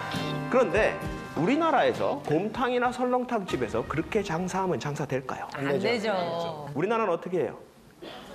옆에 김치가 있죠, 그렇죠? 아니 김치통이 있어요. 예? 거기서 뭐 갖다 달라 이런 것도 귀찮아요. 그냥 마음껏 먹고 싶은 만큼 먹는 거예요. 근데 이 김치를 먹고 싶은 만큼 넉넉히 준다는 얘기가 뭔가 하면 김치를 평균보다 적게 먹는 사람이 평균보다 많이 먹는 사람 값을 내고 있는 거예요. 아하. 그렇죠. 설렁탕이나 곰탕집이 주인이 바보가 아닌 이상은 사람들이 최소한 평균적으로 먹는 김치 양에다가 맞춰서 가격을 설정할 거 아니에요. 그런데 우리 사회에서는 그 김치를 보통 공짜라고 생각을 해요. 이건 당연히 주는 거, 마음껏 먹는 거. 이 세상에 마음껏 먹는 게 어디 있어요? 이게 뭐예요? 원적 사고예요. 뭘 하나 얻으면 뭘 하나 잃어버린다는 생각이 약해요. 그러니까 우리나라의 특징 중에 하나가 뭔가 하면 밥보다 반찬이 중요해요. 우리나라 사람들은 밥집에 갔을 때 반찬, 그걸 굉장히 따져요. 근데 밥집이잖아요. 반찬집이 아니라. 일본에 가면요. 밑반찬이 별로 없어요. 맞아. 밑반찬이 없는 대신 밥에다가 집중을 하는 거예요. 우리나라는 밑반찬이 많아야 돼요. 모든 걸 밑반찬이 결정해요. 근데 솔직히 얘기해보세요. 똑같은 값을 받고 밑반찬이 좋다는 얘기는 뭐예요? 메인이 후지다는 얘기예요. 땅 파서 장사하는 거 아니잖아요. 하나를 얻으면 하나가 잃는 거. 이게 우리나라 사람들이 잘 안 돼요. 왜냐? 그 복합 유연성 때문에. 왜 이러야 되냐는 거예요. 이것도 하고 저것도 하고 얼마나 좋냐? 라고 생각하는 거예요. 그게 뭐예요? 이왕이면 다홍치마. 일본에 가면은 지하철 같은 거 타면요. 빈자리가 있어도 안 앉는 사람이 되게 많아요. 왜 그러냐? 제가 하도 이상해서 일본 교수한테 물어봤어요. 저하고 친한 일본 교수한테. 일본 사람들이 전철에 앉아야 한다고 그러는데 우리도 앉아. 아니 저렇게 빈자리가 있는데 안 앉잖아. 아니 그냥 서서 가면 되지 뭐. 전철은 원래 서서 가는 거야. 앉으면 좋은 거지만 앉아야 하는 게 아니잖아. 이미 버스나 전철을 타겠다는 결정을 하는 순간 나는 서서 가겠다는 거를 감수한 거라는 거예요. 우리나라는 어때요? 전철이 들어오면 매 눈으로 쳐다보잖아요, 여러분. 문이 쓰자마자 뛰어가고 있는데 까만 봉지가 날라온다고. 그러면 이왕이면 다 훔치마요. 이 세상에 이왕이면 다 훔치마가 어디 있어요? 다 돈 낸 거지. 내가 안 내면 누가 낸 거예요? 다른 사람이 낸 거예요. 근데 한국 사람들은 이 뭘 얻기 위해서 잃어버린다는 인식이 좀 약하니까. 그러니까 자꾸 가능하다고 생각을 하는 거예요. 20세기에 한국이 세계 최초로 발명한 게 별로 없다 그랬는데요. 그중에서 최고의 발명품을 뭐라고 생각하나 하면 저는 이거라고 생각해요. 여러분들. 짭짜. 짬짜면 드셔보신 적 있으시죠? 다 먹었죠. 자주 먹습니다. 이거 드시지 마세요. 이거 드시지 마세요. 아주 비극적인 상품이에요. 이게 왜 비극적인 상품인가 하면 이 식사가 내 인생의 마지막 식사 같은 거예요. 생각을 해보세요. 자, 여러분들 중에 짬짜면을 시켜놓고 그 짬뽕과 짜장면을 동시에 한 입에 넣고 그래서 그 오묘한 맛을 즐기면서 먹는 분 한번 손 들어보세요. 없죠. 네, 우리가 심리학적으로 변태라고 불러요. 없네. 대부분 어떻게 먹나 하면 짜장면 다 먹고 짬뽕 먹든지 맞아. 짬뽕 다 먹고 짜장면 먹습니다. 많은 사람들은 짬짜면을 시켜놓고 둘 다 먹었다 그러는데 하나도 제대로 안 먹은 거예요. 안 그렇습니까? 사람들이 왜 이렇게 사냐? 제가 아까 전에 말씀드렸죠. 오늘 이 식사가 내 인생의 마지막 식사 같아서. 내일 점심까지만 생각할 여유가 있으면 오늘 짬뽕 먹고 내일 짜장면 먹을까가 돼요. 근데 내일 점심을 생각할 여유가 없으면 포기가 안 되는 거예요. 짜장면. 안 그래요? 내일도 먹을 점심인데 물론 여러분들 이 점심 먹고 여러분들 죽을 거다. 그러면은 다 시켜 먹어요. 탕수육 남겨도 돼요. 다 시켜 먹어야 돼. 먹고 죽어야지. 안 그래요? 근데 그게 아니라 내일도 먹고 모레도 먹고 그 다음 날도 먹을 점심이면 이 오늘 짜장면 짬뽕 중에 하나를 버리지 못하는 이유가 뭐가 있어요? 그 중국집이 오늘 망할 것도 아닌데. 한국 사람들이 오늘만 보고 사니까 지금만 보고 사니까 포기가 안 돼요. 왜냐? 특성이 복합 유연성을 가지고 있거든요. 그러니까 사람들이 자꾸 지금 당장 해내라는 거예요. 이런 한국 사람들의 특징이 사실은 그냥 개인적인 데서 끝나는 게 아니라 사회적인 현상으로도 좀 나타나요. 여러분들 사법부에서 보면 이런 얘기가 있어요. 사법 절차에서 이제 무죄 추정의 원칙이다. 또는 합리적인 의심의 기준이다. 이런 얘기를 하죠. 그건 뭔가 하면 무죄 추정의 원칙은 유죄로 확정되기 전까지는 모든 사람은 무죄로 간주한다. 라는 거예요. 합리적인 의식의 기준은 뭔가 하면은 사실 판사나 검사나 거의 대부분의 사법 판단의 경우에 실제로 진범이 누군지는 모릅니다. 그렇죠? 모르니까 재판을 하죠. 알면은 왜 하겠어요? 재판정에서 피의자가 진범인지 아닌지를 아는 사람은 한 명이에요. 그건 피의자예요. 자기가 진범이면 자기가 진범이라는 걸 알 거고요. 자기가 진범이 아니면 내가 아니라는 건 아는데 어떤 놈인지는 몰라요. 그렇잖아요? 네. 그 상황에서 판사는 판단을 내려야 되는데 이 판단이 이 사람의 인생을 좌우하는 판단이에요. 그치. 판사 입장에서는 범인인 것 같아. 들어가. 이렇게는 못해요. 그렇죠. 그렇게 하면 안 돼요. 그래서 사실 강력 범죄, 안 좋은 범죄일수록 판사 입장에서는 오히려 더 신중해질 수밖에 없어요. 역설적이죠, 그렇죠? 사람들 입장에서는 범인은 꼭 잡아야 되는 거예요. 그리고 저놈이 범인일 것 같으면 저놈은 꼭 감옥에 가야 되는데 실제로 판사 입장에서 보면 그것만 고려해야 되는 게 아니라 저 사람이 유죄로 판결되는 순간 감옥에 가서 무지하게 오래 있어요. 저 사람의 인생은 더 큰 데미지를 받아요. 그러니까 판사 입장에서는 더 높은 기준을 요구할 수밖에 없어요. 이게 합리적인 의심의 기준이에요. 그런데 그래도 여전히 모르는 상태에서 하는 거기 때문에 때에 따라서는 진범인데 무죄가 나오는 경우가 있어요. 이거는 실제로 처벌이 돼야 되는데도 불구하고 처벌이 안 됐으니까 무처벌 오류라고 불러요. 무처벌 오류를 피하자면 유죄를 많이 내리면 돼요. 그냥 내가 기준을 낮춰서 이만하면 유죄야. 그러고 유죄를 내리면 됩니다. 근데 이러면 어떤 경우가 벌어지나 하면 처벌 오류가 늘어나요. 10몇 년, 20년 동안 감옥에 있었는데 왜 나왔는데 무죄로 밝혀졌다. 네네. 그래서 만약에 처벌 오류가 싫어서 무죄를 많이 내리게 되면 그러면 뭐가 늘어나요? 진범이라도 풀려나는 사람들이 많아져요. 이 두 개가 같이 움직입니다. 한쪽을 얻으면 한쪽을 잃는 구조가 될 수밖에 없어요.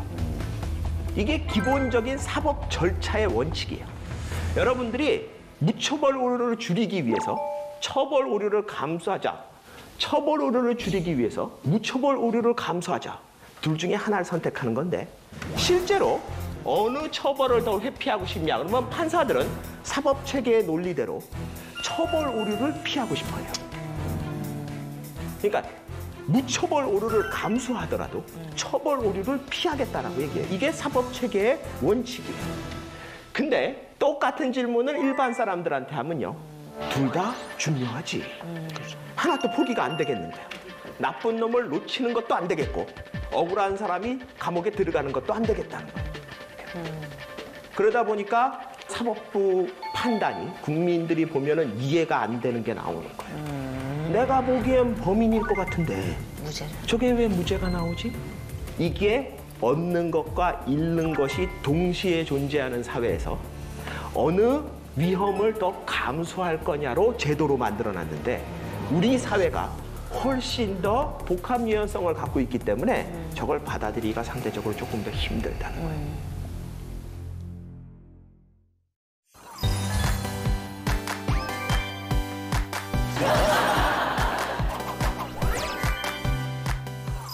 여러분들 바닷가에 가시면은 해수욕도 하시고 바다에 들어가서 뭐 물장구도 치시고 노시고 그러시죠? 네. 저는 절대 바다에 안 들어갑니다. 저는 바닷가에 가도요. 저는 그냥 물 밖에서 구경해요. 저도 그래요. 네. 이천수 씨는 왜 안 들어가세요? 전 물을 원래 무서워해요. 물이 무서워요. 네. 저는 상어를 무서워해요. 저는 상어를 무서워해요.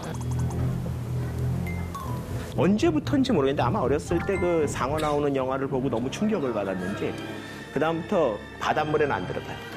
그 대신 저는 이제 민물에 들어가요. 수영장 이런 데.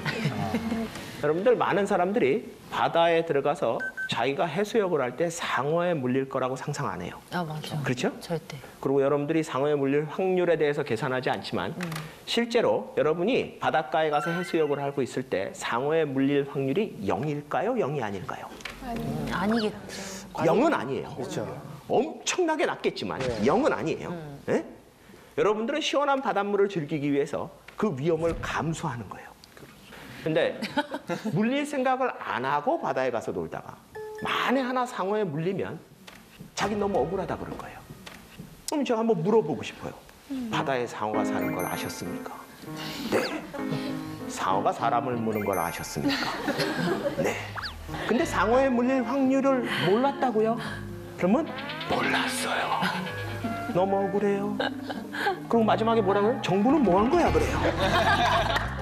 정부가 상어 잡으러 다녀요? 맞아요. 아, 이건 뭔가 하면 자기가 뭔가를 얻기 위해서 무슨 리스크를 감수했는지 무슨 위험을 자기가 감수했는지를 모르면 나중에 나쁜 일이 벌어지면요 억울해져요. 또 억울한데 왜냐? 자기가 그건 감수한 적이 없거든요. 그러면 누구를 찾아야 돼요? 이건 누군가 뭐 잘못한 놈이 있다는 걸 찾아야 돼요. 그러니까 뭔가 잘못된 거야. 내가 그 리스크를 감수한 게 아니라 가끔 가다가 서핑을 하다가 상어에 물리는 사람이 뉴스에 나와요. 있죠. 예. 네, 저는 그런 소식을 들을 때마다 보람이 있습니다. 물론 아프겠다, 안타깝다. 근데 그런 사람들 중에 가끔 상어에 물리고 나서 여러분들 생각해 보세요. 서핑을 하다가 상어에 물려서 팔을 잃어버렸어요. 다리를 잃어버리고 뭐 이런 일을 경험했다.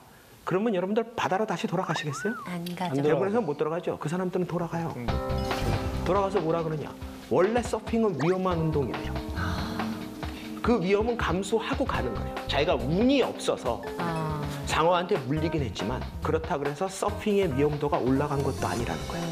원래 그 전에도 감수했고 앞으로도 감수할 수 있다는 거예요. 그러면 가는 겁니다. 그러면 덜 억울한 거예요. 사실은 이게 바로 공정한 세상이에요. 사람마다 자기가 감수한 위험만큼 나쁜 일이 벌어지고 그만큼 혜택을 받으면 돼요. 실제로 우리나라 사람들이 하나만 보고 달린다는 얘기는 뭔지 아세요? 나머지 다 포기하고 있다는 얘기인데 그걸 그렇게 인식을 못 한다는 거예요. 그거의 가장 대부분이 뭐예요? 우리나라의 입시 대조와 교육이에요.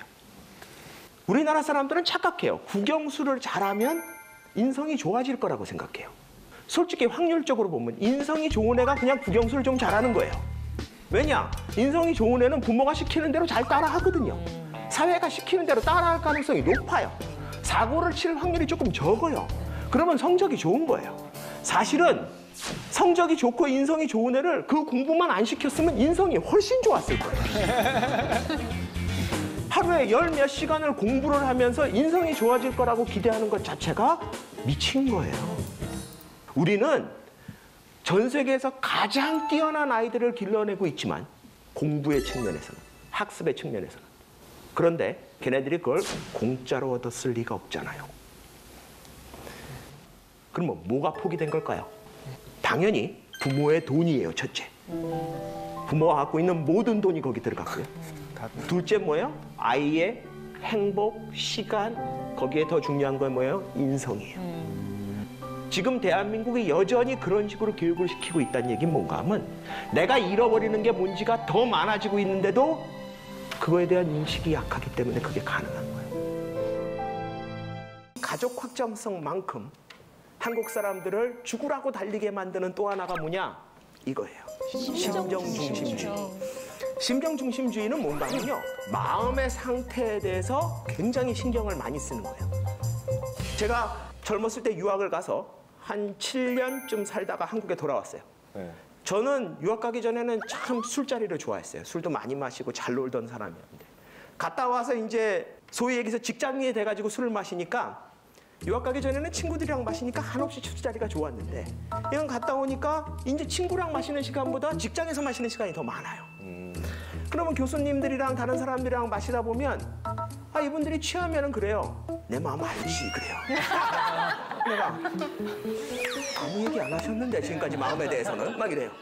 아 근데 거기서 내가 처음에는 아, 잘 모르겠는데요. 뭐 이런 입들이 굉장히 섭섭해요. 많이 서운해요. 근데 결례죠. 자꾸 그런 얘기를 해요. 그것도 한 번 하는 것도 아니고 이게 뭐 술 취하면 왜 이렇게 돌아가잖아요, 자꾸. 계속. 반복해지고. 근데 뭘 얘기한 거지? 도대체 뭘 알아야 된다는 거야, 계속. 근데 우리나라가 그런 게 굉장히 강한 것 중에 하나가 이 마음을 공유해야 되고 마음을 알아야 된다는 게 굉장히 강한 사회예요. 그러네. 근데 어느 사회나 마음이 중요시되는 거는 마찬가지. 이 세상에 마음은 중요하지 않다고 던지는 나라는 없어요. 근데 특이한 게 뭔가 하면 우리나라는 마음과 행동이 분리될 수 있다고 믿어요. 그게 미치는 거예요. 여러분들 서양에서 중요한 이론 중에 하나는 뭔가 하면 개념 중에 하나는 일관성입니다. 그러니까 네가 저걸 좋아하면 좋아하는 행동을 하면 돼요. 네가 저걸 싫어하면 싫어하는 행동을 하면 돼요. 그 일관성이 굉장히 중요한데 우리나라 사람들은요. 그 일관성이 잘 안 드러나요. 아, 너무 힘들어요. 네, 그게 굉장히 달라요. 왜냐? 마음과 행동이 별로 일치하지 않는다고 생각을 해요. 그래도 된다고 믿어요. 근데 나한테 잘해줄 때 그냥 나한테 행동을 잘해주면 좋다고 받으면 되는데 꼭 따져요. 진심은? 맞아. 의도적으로 잘해준다. 네. 그것까지는 그대로 넘어간다고 치고 더 웃긴 건 나한테 못 해주는데 또 진심이 그게 아니라면 넘어가요. 그 가장 대표적인 게 뭔가 하면 이거예요. 욕쟁이. 여기 황재성 씨도 그 뭐 어디 TV에서 요새 욕쟁이 할머니 역할 하시지 않나요? 그렇지. 얼마 전까지 했었지. 욕하면 좀 기분이 좋아지세요? 그렇지. 아주 사이다 같은 썰이라고나 할까? 겁나게 기분이 좋아져. 전 세계에 아무 이유 없이 손님한테 쌍욕하는 가게 주인이 별로 없어요. 별로 없어요. 안 그래요? 맞아요. 근데 우리나라에서는 저 욕쟁이 할머니 가게가 미디어에 나가고 나면 갑자기 인기집이 돼요. 그럼요. 그 사람들 막 찾아가고 네. 왜 가요? 욕 먹으려고. 이제 예를 들어서 등산 같은 거 간다고 칩시다. 그럼 등산 갔다가 이제 등산을 다 끝나고 내려왔어요. 이제 모르는 동네에 왔어요. 근데 등산 끝냈으니까 목도 마르고 배도 고프잖아요. 어디 갈까? 식당은 어딜 갈까? 그러다가 주변에 있는 아무 식당이나 문을 열고 들어가요. 네. 들어가서 이제 서가지고 메뉴는 뭐가 있나, 어디 앉을 자리가 있나 이러고 보고 있는데 갑자기 주인 할머니 같은 사람이 야, 이 XX 새끼야 앉아서 처먹어 이러면은 여러분들 그 소리 처음에 들으면 기분이 어떻겠어요? 모르는 사람이 뭐야? 나한테 욕한 거야? 뭐야? 도대체 왜 욕하는 건데? 그런데 옆에 있는 사람이 조용히 여기요. 여기 욕쟁이 할머니 식당이에요. 그리고 알려주잖아요? 그러면 갑자기 씩 웃으면서 앉아서 먹어요. 그 할머니는 왜 욕해도 맞아. 돼요? 그 할머니는 국가에서 라이선스라도 받았어요? 네? 근데 많은 사람들이 아 욕하는 거 기분 나쁘지 않냐? 그러면 이런 식으로 얘기해요. 아이 알고 오면 괜찮아요. 자, 정감 있죠. 뭘 알고 오면 괜찮은 걸까요? 진심은 사실 모르잖아요. 할머니도 사람인데 마음에 안 드는 손님한테 진심을 담아서 찰지게 욕할지 알게 뭐예요. 그럴 수 있잖아요. 할머니도 사람인데 기분 나쁜 날 있고 기분 나쁜 손님 있잖아요. 네, 바이올린이 그러면 찰지게 욕할 수 있어요. 네. 진심을 담아서. 근데 우리나라 사람들은 그냥 그게 아니려니 생각하면 또 넘어가요. 그러니까 사실은 마음은 볼 수 없는 거기 때문에 행동만 가지고 판단을 해야지 돼요. 근데 우리나라 사회는 행동을 별로 중요시 안 하고 자꾸 마음을 보자고 덤비는 거예요. 이게 어떻게 보면 진심이 통하고 진심을 아는 사회면은 좋은 거 아니냐? 이게 과거엔 좋았어요. 그 얘기 뭔가 하면 옛날에처럼 자기가 태어난 동네에서 그냥 죽을 때까지 거기서 살면서 그 동네에 사는 절반이 자기의 육촌이고 팔촌이고 칠촌이고 전부 다 친척이고 태어날 때부터 죽을 때까지 보기 때문에 그냥 저 사람 웬만하면 마음 다 알아요. 저 사람이 욕하고 산으로 올라가 버려도 제 진심이 뭔지 다 알아. 그런 사회에서는 진심을 따져도 돼요. 근데 여러분들이 오늘 하루 종일 같이 보내시는 옆에 있는 사람을 아신 지 얼마나 되셨어요? 그 사람이 여러분 진심을 얘기 안 해도 알아요? 많이 뵀죠. 여러분들이 행동을 반대로 해도 그 사람은 다 이해해주고 알아줘요? 이제 그런 사회가 아니에요. 이런 사회에서 그래도 진심을 자꾸 느끼고 싶어지면 무슨 일이 벌어지냐? 오버하기 시작해요. 굉장히 단시간에 빠르게 강력하게 진심을 전달해야 돼요. 그러니까 원래 하던 대로만 하면 안 돼요. 항상 그것보다 조금 더 해야 돼요. 여러분들 생각해 보세요. 여러분들이 사회생활 하는데 누가 여러분한테 뭘 해주는데 그 사람이 딱 업무상 역할상 딱 해야 될 정도까지 딱 하면 진심이 느껴져요? 아니요.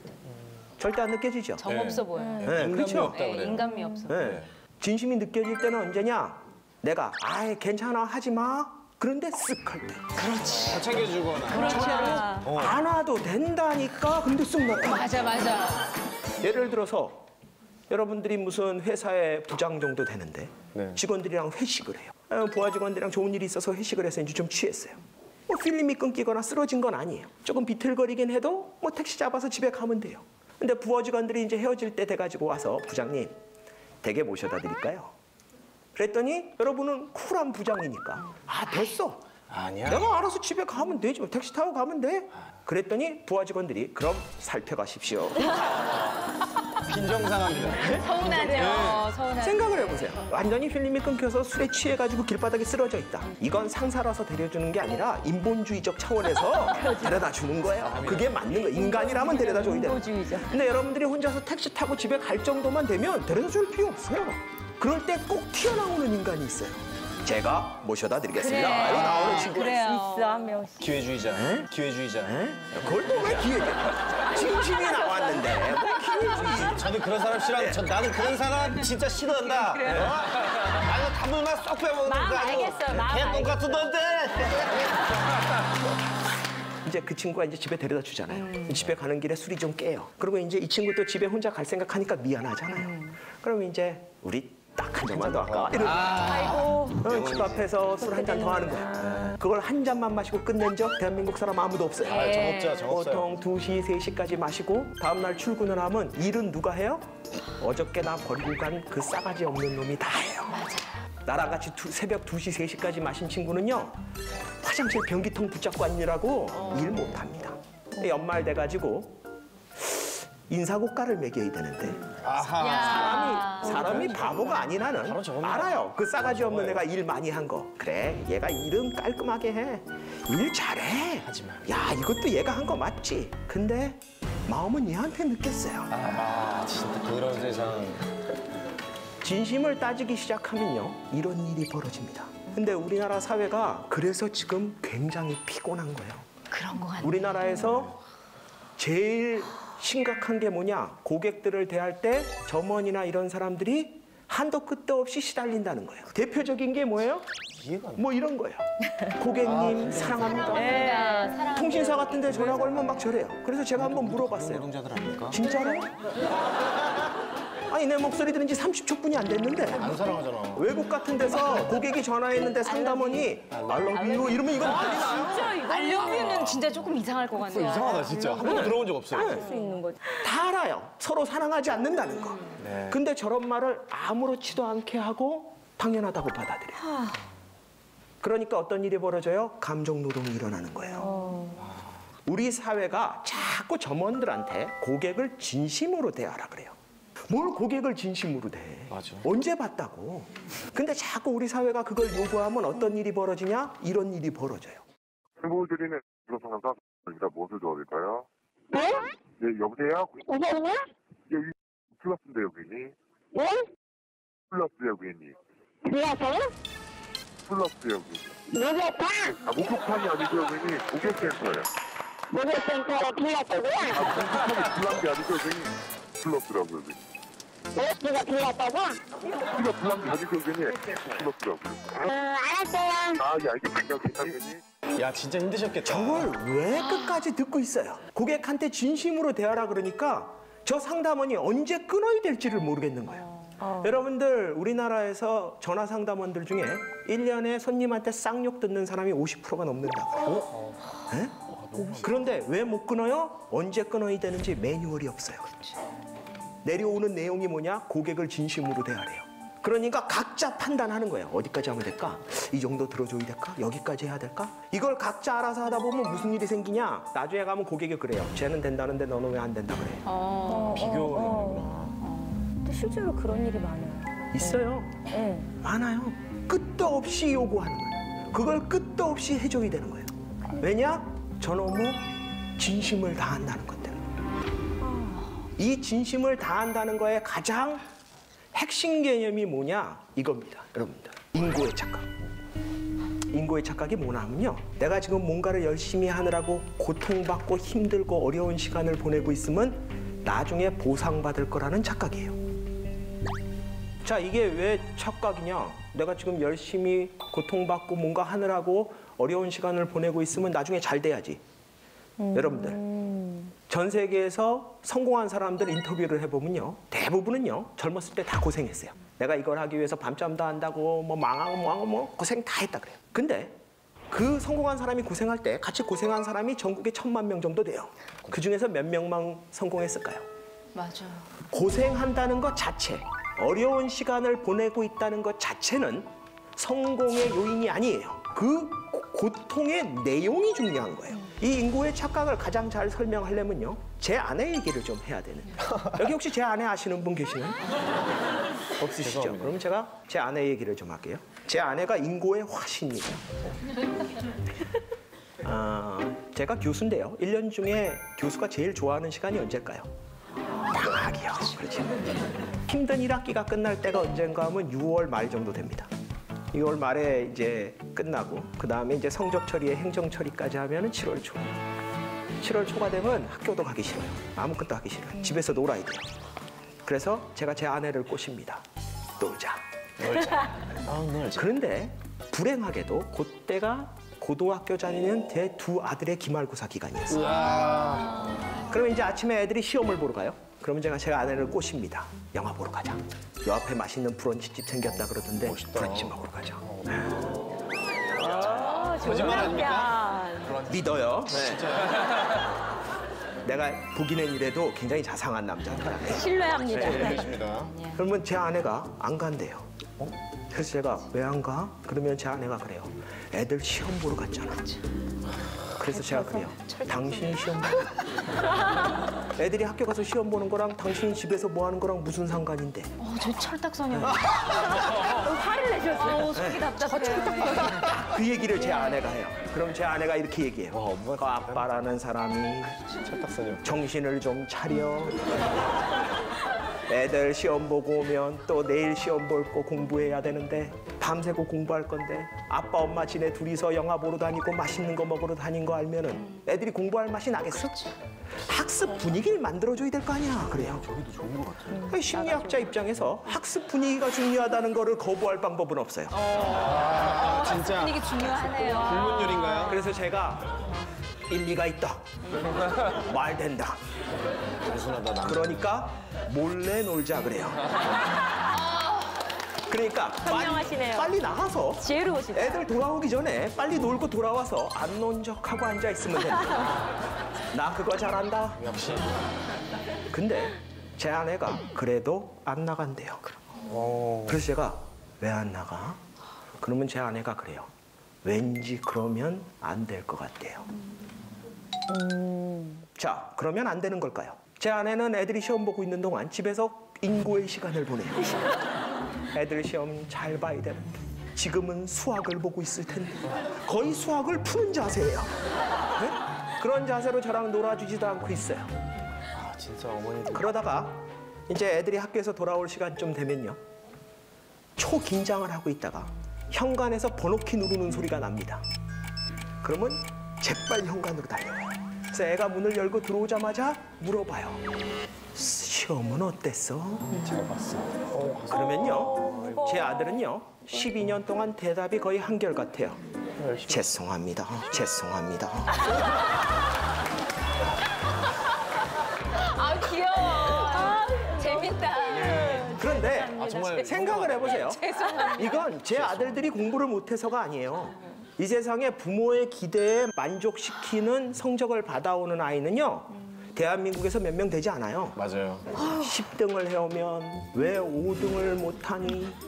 5등을 해오면 왜 2등을 못하니? 2등을 해오면 1등을 일부러 안 하니? 뭐 이런 거예요. 그래서 열받아서 1등을 해왔더니 뭐라 그래요? 이 한 문제는 왜 틀렸니? 그래가지고 진짜 열심히 공부해서 완벽하게 공부를 해가지고 올백을 받아갖고 왔어요. 그걸 갖다 드리니까 부모님이 그래 이렇게 잘하는 걸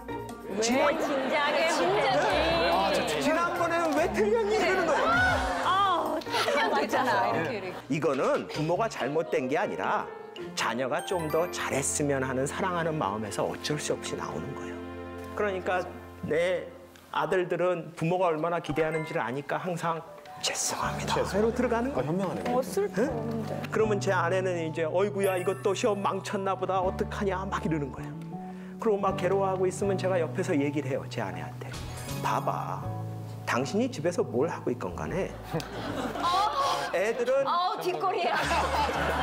너무 맞는 얘기라서. 가만히나 있어주면 좋을 텐데 꼭 저런 말씀을 하시죠. 아니에요. 이건 중요한 얘기예요. 네? 심리학이 잘못했는데. 그 어머니 여기 계세요. 네, 지금. 당신이 집에서 뭘 하건 간에 아이는 자기 실력과 자기 운으로 시험을 볼 거야. 당신 말대로 애가 내일도 시험 공부를 내일 시험 공부도 해야 된다면 나랑 나가서 기분 전환하고 맛있는 거 먹고 즐거운 기분으로 돌아와서 애가 오늘 시험을 어떻게 보건 상관없이 내일 시험을 위해서 즐거운 마음으로 맛있는 거 해주고 격려하고 도와주고 그게 실제로 애들한테 좋은 거야. 제 말 맞아요, 틀려요? 맞아요. 저는 그 맞는 말을 했다는 이유로 집에서 쫓겨나야지 돼요. 눈치 없는 걸로. 네, 딱 김효진 씨 같은 우리나라의 엄마들이 남편들이 그런 얘기하면 이제 이렇게 되죠. 당신이 그러니까 애가 시험을 못 봐. 나가! 그렇게. 여러분들 실제로 제 아내가 인고의 시간을 보냈다 그래서 그게 보상을 받고 그게 의미가 있다는 얘기는 뭔가 하면 제 아들들이요. 실력이 비슷한 친구보다 시험을 잘 볼 거예요. 왜냐? 걔네 엄마 놀았고 제 아내는 안 놀았으니까요. 이게 말이 됩니까? 애들이 시험 보고 있는 시간에 그 부모가 어디서 뭘 하고 있었냐 가지고서 애들 시험이 영향을 받는다면 여러분들 그거 받아들이실래요? 아니요. 근데 우리나라 사람들은요. 그거라도 해야 돼요. 그거라도 해야 돼요. 만약 부모가 애랑 같이 밤을 새준다. 그래서 공부하는 애가 졸린 거를 깨워준다. 또는 애가 약한 과목을 부모가 미리 공부해서 애를 가르쳐준다. 만약 이런 식의 노력이라면 보상받을 수 있어요. 보상받을 확률이 있다는 얘기예요. 하지만 애가 시험 보고 있는 시간에 집에서 괴로워하고 있었다는 건 아무런 의미가 없어요. 그러네. 네? 그렇죠. 이게 근데 어떻게 보면 굉장히 당연한 얘기 같지만 대한민국의 많은 부모들이 이러고 살아요.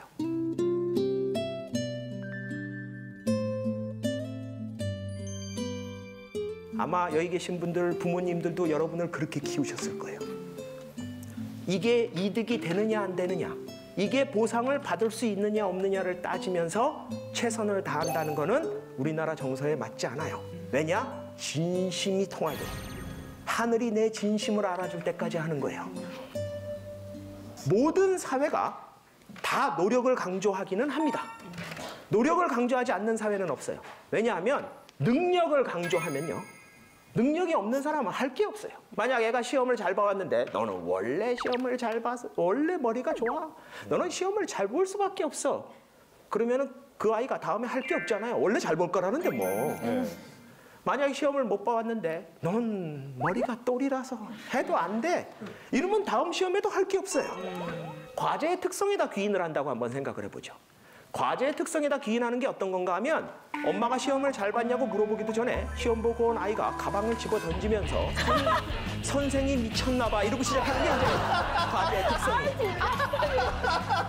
여러분들도 경험해 본 적 있죠? 네. 부모가 물어보기도 전에 이미 자기가 난리를 쳐요. 그렇죠. 있습니다. 있습니다. 예. 소리 많이 들어본 사람들은 그거 알아요. 선생이 미쳤나 봐 뭐면서 가르쳐주지 않은 데서 냈어. 그게 네, 뭐가 시험이 중요한데 잘못하면서 이것도 별로 할 게 없어요. 운은 어때요? 여러분들 운에다 기인을 하면요. 운은 진짜 특이한 게 빠져나올 수가 없어요. 그래서 도박 중독이 생기는 거예요. 왜냐? 운이라는 게 특징이 뭔가 하면 외부적인 겁니다. 내 잘못은 아니에요. 근데 uncontrollable. 내가 어떻게 해볼 수도 없어요. 통제할 수도 없어요. unstable. 계속 바뀌어요. 그러니까 이 운에다 귀인을 한다는 거는요. 내가 계속 해보는 수밖에 없어요. 이길 때까지. 여러분들이 가위바위보 해가지고 지면 그 다음에 외치는 게 뭐예요? 3세판이에요. 더 하면 이길 것 같은 거예요.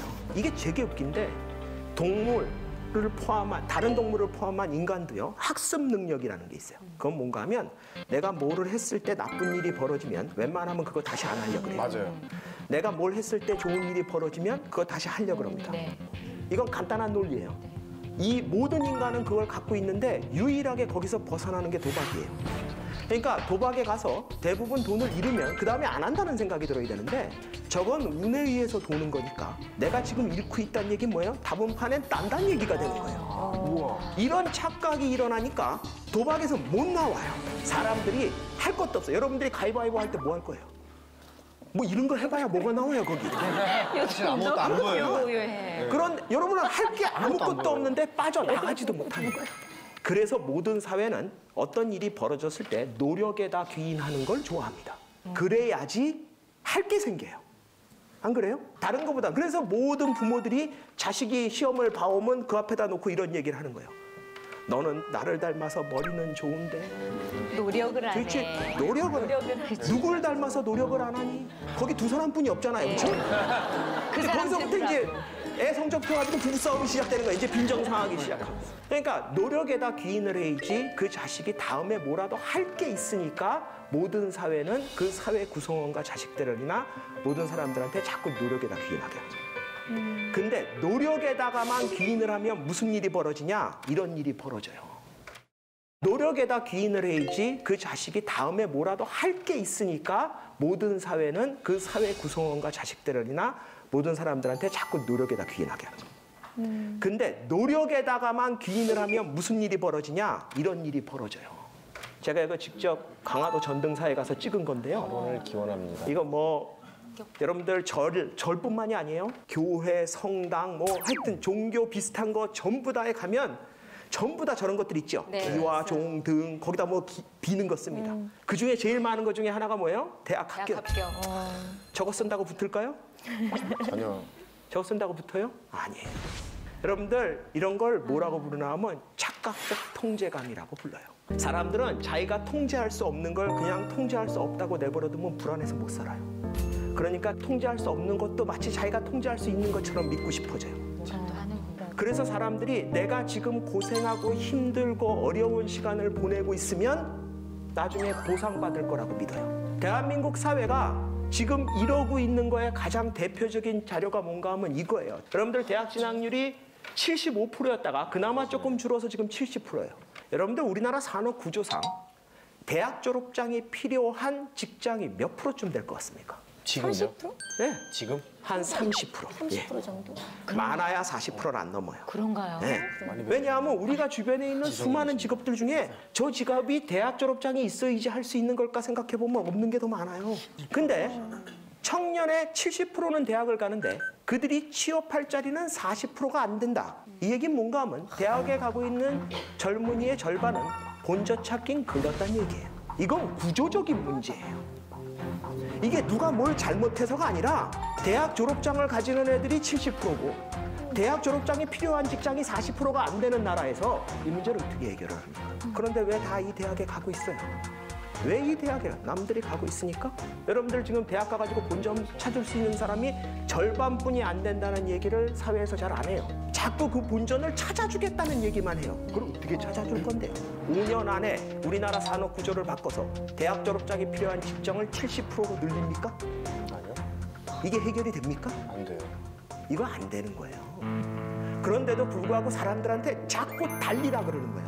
그 부모들이 자녀를 그냥 심심해서 돈이 남아 돌아서 보내는 게 아니라 먹고 싶은 거 안 먹고 입고 싶은 거 안 입고 사고 싶은 거 안 사고 없는 돈에 쪼개고 교육시켜서 보내고 있는데 그걸 그냥 한번 보내보라고 그래요? 왜냐? 그냥 가던 거니까?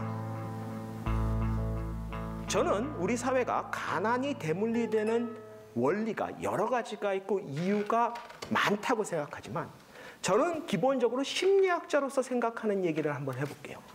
제가 아들이 둘인데요. 첫째 아들을 대한민국에서 그냥 일반적으로 부모들이 교육시키듯이 시킨다고 생각을 해요. 일반적이라 그러면은 그게 뭔가 하면 교육비를 한 2억 정도 쓰는 거예요. 여러분들 우리나라에서 교육비가 평균 전체 평균이 1억 7천만 원 얼마 나오니까요. 몇 년? 좀 먹고 살면 아니 그러니까 대학 졸업할 때까지. 2억 정도라고 보시면 돼요. 일반적으로. 그 이제 평균이에요. 그러니까 많이 쓰는 사람은 훨씬 더 많이 쓰겠죠. 자, 2억을 들여서 애가 따라만 준다면 소위 얘기해서 좋은 고등학교 보내고 학원 보내고 뭐 하고 뭐 대학교에만 갈 수만 있다면 좋은 대학교에 보내고 가서 또 열심히 공부하고 요새는 어학연수까지 해야 됩니다. 어학연수 갔다 오고 취직한다고 또 해가지고 운이 좋아서 TVN 같은 데 좋은 데 취직했다고 치죠. 그러고 나서 또 돈이 철철 남아서 한 2억 7천만 원 들여서 결혼까지 시키는 거예요. 그러면은 뭐 한 사람당 한 5억 최소한. 자식이 둘이면 10억짜리입니다. 어떻게 키워? 근데 대한민국에서 그 돈을 드릴 수 있는 부모가 얼마나 되겠어요? 별로 없어요. 그러니까 무슨 짓을 하냐? 불러다가 이렇게 얘기하는 거예요. 진짜 고맙다. 보람 있다. 네가 이렇게 좋은 데 취직하고 네 밥벌이하고 네 학교를 가는 거 보니까 너무너무 고맙다. 그런데 여기까지다. 너 이제 네 살 거 네가 살아라. 네 동생도 있고 엄마 아빠 노후도 있으니까 이제부터는 네가 월급 벌어서 네가 장가가고 네가 집 마련하고 그러면서 살아. 자, 이 얘기가 틀린 얘기예요? 맞아요. 네. 자, 그래서 이제 큰아들은 그렇게 갔고요. 근데 둘째 아들이요, 싹수가 노래요. 얘 뭐 어렸을 때부터 얘는 아니라는 느낌이 확 들어요. 그러니까 이제 공부 안 시킵니다. 이제 뭐 그냥 1년에 한 번씩 그냥 축구공을 하고 뭐 축구 하나씩 사주면서 건강하게 나쁜 일 하지 말고 잘 커라 이러고. 뭐 가끔 가다가 그래도 둘째 애도 친구들을 보니까 나도 학원 갈래 뭐 이러면 행여 그런 생각하지 마라 이러면서 이제 그냥 그러면서 키워요. 근데 이제 부모가 그래도 현명해서 야, 네가 대학 가면 뭐하냐? 기술을 배워라. 그래서 한 돈 2천만 원 주면서 너 가서 어디 가서 좋은 기술 하나 배워와. 배웠어요. 배우고 왔다 그러는데 가만히 생각을 해보니까 큰애한테는 한 2억이 넘는 돈이 들어갔는데 둘째한테는 다 쳐봤더니 한 3천만 원 들어갔어요. 지금까지. 왜냐? 축구공하고 축구화 12컬레로 끝낸 거예요, 그냥. 이걸 참 어쩌나 좀 미안한 거예요. 그래서 둘째한테 야, 내가 너 너무 돈이 안 들어가서 미안한데 내가 포크레인 2대 사줄게. 포크레인 한 대가 1억이 좀 안 된다. 2대 사면 할인도 해줄 테니까 한 1억 7천이면 2대 살 겁니다. 그래서 둘째 아들은 한 포크레인은 자기가 몰고요. 한 포크레인은 세를 줍니다. 기사를 고용해서. 여러분들 대기업 직원으로 사는 거하고 자기 포크레인 한 대 가지고 한 대는 세 주고 사는 거하고 어느 쪽이 더 삶이 좋을 것 같으세요? 포크레인입니다. 진짜. 누가 더 삶이 좋을지 모르지만 분명한 거는 어느 한쪽이 더 나을 것 같지도 않아요. 근데 우리나라 부모들은 대부분 다 큰아들처럼 키우고 싶어요. 최악은 뭔지 아세요? 자식을 돈을 2억을 들였는데요. 어학연수까지 보냈어요. 근데 취직이 안 돼요. 그러니까 이제 포크레인을 배워요. 진짜 요즘 많이 근데 문제는 포크레인 기사를 따고 왔는데 이제 포크레인을 사줄 돈이 없어요. 2억을 공부하느라고 써버렸잖아요. 그러면 이 사람이 어디로 가냐? 그 아까 전에 그 친구의 새 놓는 포크레인의 기사로 갑니다. 대한민국이라는 사회가 뭘 열심히 안 해서 이 문제가 생기는 게 아니에요. 그 방향이에요. 내가 지금 고생을 하고 힘들고 있는 이거의 내용이 뭐냐는 거예요. 자식한테 돈을 들이지 말자는 얘기가 아니라 그게 과연 내 자식한테 가장 좋은 건가? 이걸 하면 내 자식한테 도움이 되는 걸까에 대한 고민을 하고 시작을 해야 된다는 거예요. 근데 그렇다 그러더라도 수많은 사람들을 비난할 수는 없어요. 한국 사람들. 왜냐? 아무도 그 사람들한테 뭘 해야 되는지 가르쳐주지 않았어요. 우리 사회는 열심히 하면 되는 것처럼 얘기했지 뭐든지 뭘 해야지 된다는 얘기는 안 가르쳐줬어요. 아무도. 그래서 결국 자기가 잘못 선택한 거에 대해서 본인이 개인적으로 책임질 수밖에 없는 현실이지만 그걸 스스로 혼자 다 책임지라 그러면 너무 억울해요. 한국 사람들은 죽으라고 열심히 산 죄뿐이 없어요. 내가 안 먹고 안 입고 많은 젊은이들 요새 대학 어떻게 갑니까? 중고등학교 때 놀 시간도 안 주고 네. 하루에 8시간씩 학교에 있죠. 학원 가서 4시간 있죠. 집에 와서 숙제. 말도 안 되는 삶을 왜 살까요? 그 삶을 살면 누가 보상해 줍니까? 돈이 처벌 많아서요. 집에 몇백억 정도 있어가지고 자식한테 10억씩 교육비 쓰고 본전 찾기 그러면 20억 들여서 식당 차려주면 돼요. 그렇게 돈 많은 사람들은 잘못된 선택을 해도 타격이 적어요. 그런데 그 2억이 자기가 20년 동안 번 돈의 대부분인 사람이 그 돈을 쓸데없는 짓을 하고 나면요. 무슨 일이 벌어져요? 그 자식도 못 살고 그 부모도 못 살게 돼요. 그러면 그 부모가 자식한테 이렇게 얘기할 거예요. 내가 널 위해서 어떻게 했는데 내가 널 위해서 어떻게 했는데 처음에는 자식이 미안하다 그러겠죠. 언제까지요? 자식이 미안한 거 몰라요? 알아요. 근데 자기도 살아야죠. 그렇죠. 그러니까 뭐라 그래요? 어느 순간 화냅니다. 내가 그래서 공부 안 한다 그랬잖아. 내가 해달라 그랬어. 내가 그렇게 안 한다 그럴 때 내 말 왜 안 들어? 언제 엄마한테 그렇게 하라 그랬어? 언제 아빠 보고 나한테 그렇게 하라 그랬어? 우리 사회가 갖고 있는 이 세대 갈등과 사회 갈등의 가장 핵심에 뭐가 있는 줄 아세요? 바로 이 인고의 착각이에요. 그 얘기를 아무도 안 해주고 한 세대가 지나갔기에 세상에 변하는지를 몰랐어요. 그랬기에 지금 젊은이들과 그들의 부모들, 대표적인 게 지금 20대와 그 부모들인 50대입니다. 대한민국에서 가장 힘든 세대예요. 왜냐? 열심히 살라 그래서 열심히 살았는데 지금 와서 그게 아니었다 그래요. 그러니까 지금은 어떤 느낌이 들어요? 다 속은 것 같은 거예요. 왜냐? 아무도 나한테 그 길이 잘못됐다고 얘기하지 않았거든요. 모든 사람이 글로 가야 된다고 얘기했거든요. 이건 사회의 책임이에요. 왜냐? 일개 개인이 다른 사회가 이쪽으로 가기였는데 자기 혼자 이쪽으로 갈 만큼 용기 있는 사람 별로 없어요. 그걸 개인한테 요구하면 안 돼요. 그렇기 때문에 사회의 리더와 사회의 지도층과 사회 시스템은 그 나라 국민들한테 계속 업데이트된 좋은 정보를 주면서 그게 아닐 겁니다. 그게 아닐 수도 있다. 저쪽에 더 길이 있다. 심지어 이쪽으로 가면 다 죽어요. 라는 얘기라도 해줘야 된다는 거예요. 근데 우리 사회가 지금까지 그 얘기를 했냐는 거예요. 그랬어요. 전부 다 달콤하고 듣기 좋은 소리로 된다. 다 될 수 있다. 다 될 수 있어요. 가능할까요? 우리 사회가 더 이상 괴로워지지 않고 지금 세대를 어떻게든 구제해 보려고 노력하는 건 좋지만 다음 세대만이라도 놓치지 않으려면 지금 우리가 뭘 해야 되냐? 속도가 아니라 방향이에요. 와, 정말 중요한 이야기. 많은 사람들은 똑같은 방향으로 뛰면 1등, 2등, 3등, 4등이 나옵니다. 수많은 사람이요. 원으로 퍼져 나가버리면 1등, 2등이 없어져 버려요, 갑자기. 어디서 잴 건데요? 오히려 저는 너무 안타까운 게 좀 경제적 여유가 있고 이미 많은 지식을 배운 기득권층이라 그러죠. 많이 갖고 있는 세대들은 어떻게 보면 세상 구경을 벌써 했어요. 세상이 어떻게 변해가는지 알아요. 고급 정보를 얻기 때문에 그 자녀들을 공부를 시킬 사람은 공부를 시키지만 다양한 다른 것들을 하도록 계속 지금 나가고 있어요. 오히려 그런 정보에 어두운 어떻게 보면 평범한 보통 사람들은 이 불구덩이에 앉아서 자기가 타고 있는지도 몰라요.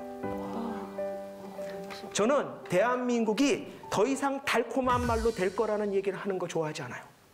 그런 얘기 할 때가 아니에요. 저는 대한민국 사람들한테 거기가 아니다. 그 방향이 아니다. 글로 가면 다 죽는다는 얘기를 하는 사람이 필요하다고 생각해요. 또 하나, 놀 줄 알아야 돼요. 그건 뭔지 아세요? 만약에 아까 전에처럼 아이를 둘째 애처럼 그냥 공부에 재능이 없어요. 그러면 교육비 안 쓰고 1억 7천을 모아놓을 수 있어야 돼요. 그래야지 얘한테 필요한 게 뭔지 알 때 쓸 수 있습니다. 우리나라 사회는 노는 걸 두려워하니까 자기가 이걸 해야 되는지 안 해야 되는지 알기도 전에 이미 하고 있어요. 그리고 정작 알게 됐을 땐 이미 지치고 고갈돼 버렸어요. 뭐가 없어. 맞아요. 다 써버렸어. 네. 이 얘기는 뭔가 하면 우리 사회는요. 너무 인고의 착각에 빠져서 열심히 사는 거를 강조하다 보니까 마치 노는 거는 나쁜 거라고 믿어요. 아니요. 노는 거는 다음 도약을 위해서 축적하는 거예요. 그래야지 다음 도약을 할 에너지가 있어요. 문제는 아무것도 모르고 그냥 혼자 막 뛰어다녀요. 막 뛰어다녀. 방 안에서도 뛰어다니고 집 안에서도 뛰어다녀요. 정작 야 이제 띵뛰기 해야 돼 그랬더니 너무 힘들어서 좀 쉬어야 되겠네요. 마냥 진짜 와닿는다. 우리 사회가 지금 그 단계에 가고 있는 거 아닌지 한번 생각해 보시라고. 열심히 하되 뭘 하는지를 알아야 되고요. 뭘 하는지를 모를 때는 놀 줄을 알아야 됩니다. 그게 대한민국 사람들이 바로 질적 변화를 겪어야 되는 한국인의 특성을 고려한 변화를 생각해야 되는 방향이라고 저는 생각합니다. 우리나라 사람들이 왜 이렇게 다른 사람한테 내가 누군지를 알리고 싶어 하는지, 다른 사람이 나를 몰라줄 때 왜 이렇게 화를 내는지에 대한 얘기를 한번 해보려고 그럽니다. 시작은요, 이걸로 시작을 하겠습니다. 왜 이렇게 많은 사람들이 인문학에 열광하고 특히 그 안에 심리학에 열광하고 있느냐. 요즘 제가 그래서 많이 받는 질문이 뭔가 하면 심리학이 왜 이렇게 인기가 있어요? 라는 질문을 받아요. 근데 솔직히 저도 잘 모르겠어요. 제가 대학교 들어갈 때만 해도 심리학과 간다 그러면 전부 다 좀 문제가 있는 애들이구나 이렇게 생각을 할 정도였고, 제 친한 친구는요, 여자친구랑 헤어졌어요. 왜냐? 그 여자친구의 부모님이 그런 심리학 같은 이상한 학문 하는 남자애한테 딸을 못 준다 그랬어요. 그래서 그때 같이 술 마시고 토한 거 받아주고 술 사주고 이러면서 야, 우린 인생 어떻게 사냐? 이거 해서 되는 거냐? 뭐 이러면서 살아요. 근데 그때 같이 술 마시고 토하고 했던 그 친구는요, 지금 외국계 회사 부사장이 돼 있습니다. 그걸 보면 그 여자친구의 부모님이 미래를 보는 안목은 좀 없었다 이렇게 볼 수가 있어요. 근데 하여튼 이 심리학이 이렇게 인기가 있어진 게요, 얼마 되지 않았습니다, 실제로는. 그럼 갑자기 이 순간에 왜 심리학이 이렇게 인기가 있냐? 그거는 어떤 분들은 대한민국이 중년의 위기다 이렇게 얘기하는 분도 있는데, 저는 대한민국을 사춘기라고 봅니다. 대한민국이 무슨 사춘기냐? 나라가 사춘기를 겪는 경우도 있냐? 논란의 여지는 있지만 말도 안 되는 일에 대해서 이쪽에선 난리치고 저쪽에선 저 난리를 치고 이렇게 갈등이 심한 이 상황을 만약에 이 세상에 어떤 대한민국을 낳은 부모님이 있다면 그 부모님이 저 위에서 이렇게 내려다보면 제 사춘기인가 봐. 그럴 수 있다라는 거예요. 그래서 저는 대한민국을 사춘기라고 봅니다. 사춘기에는요, 이런 적당한 갈등을 겪는 거는 좋아요. 왜냐? 그걸 안 겪고 가는 게 더 나쁜 게, 여기 계신 분들은 이제 뭐 20, 30대, 40대 뭐 이 정도 되신다고 치면요, 사춘기는 지나셨고 이제 중년의 위기를 향해서 달려가는데요. 중년의 위기는 왜 오나 하면요, 자기가 살아왔던 이유를 포기하는 시기예요. 결혼할 때 주례가 물어봅니다. 아플 때나 힘들 때나 좋을 때나 나쁠 때나 어쩔 때나 한결같이 사랑하겠습니까? 거기다 대고 뭐 그건 그때 가서 뭐 이렇게 대답하는 사람 아무, 전부 다 네 하고 대답합니다. 나중에 가면 이걸 상대방은 거짓말이야. 당신 사랑한다고 얘기해놓고 왜 안 해? 거짓말한 게 아니에요. 그건 착각한 거예요. 할 수 있다고 생각을 한 거예요. 그런데 솔직히 결혼하고 나서 죽을 때까지 자기 배우자를 한결같이 사랑하면서 갔다. 이거 사랑 아니에요. 이거 집착이에요. 정신병이에요. 대부분의 정상적인 사람은요, 오늘은 너무 좋다가 내일은 너무너무 꼴도 보기 싫다가 좋다가 막 이러면서 사는 거예요. 그게 정상이에요. 아이가 태어나면 전부 다 자기 아이는 천재인 것 같아요. 대부분 흔히 얘기해서 대한민국에서 명문대라고 하는 대학은 그냥 갈 수 있을 거라고 생각해요. 조금만 뒷바라지하면. 그런데 그 꿈이 하나하나 깨지기 시작하는 게 언제냐? 40대 중반입니다. 이제 배우자는 동거인만도 못해요. 이거 하숙도 아니고 뭐 이래요. 자식을 보면 눈앞이 캄캄해요. 그래도 어떻게든 그걸 부여잡고 끝까지 가보려고 노력을 하다가 결국에 대부분의 사람들이 두 손을 들어야 될 때가 50대 초반입니다. 왜냐? 자기 자신이 지금까지 살아온 이유가 다 의미가 없어진 거예요. 그나마 옛날에는 나았어요. 왜냐? 그 중년의 위기를 겪고 나면요, 그게 50대 중반쯤 되는데, 그러면은 수명이 60세 조금 넘어갔으니까 그냥 이러면 안 되는데 이러다가 보통 죽었어요. 근데 요즘은 그걸 깨닫고 나서 30년을 더 살라 그러는 거예요. 나는 지금 내가 살아야 될 이유를 잃어버렸는데, 다른 걸 채울 거라도 있으면 그걸 내려놓을 수 있는데, 다른 걸 찾지도 못했는데 이걸 내려놓으면 내가 살 이유가 없어져 버리는 거예요. 그러니까 내려놓지도 못해요. 그러면 뭐가 돼요? 흔히 얘기해서 사회에서 속칭 뭐 꼰대라고 얘기하는 거 있죠. 과거의 걸로 계속 얘기하고 있는 사람. 그 사람 내려놓지를 못하는 거예요. 반대로 그걸 다 내려놓고 나면 어떻게 돼요? 이제는 할 게 없어지고 제가 살아야 될 이유를 모르겠고 불행해지는 수밖에 없는 거예요. 이게 중년의 위기죠. 그러니까 어떻게 보면 내 머릿속에 있는 가치가 질적으로 변하는 시기입니다. 그 시기가 첫 번째 오는 게 사춘기예요. 사춘기는 뭔가 하면 태어나서 사춘기까지 아이들은요 비슷비슷하게 큽니다. 근데 사춘기를 지나고 나면 심리학 이론이 거의 없어져 버립니다. 왜냐? 다 각기 살아요. 공통점을 찾기가 굉장히 힘들어요.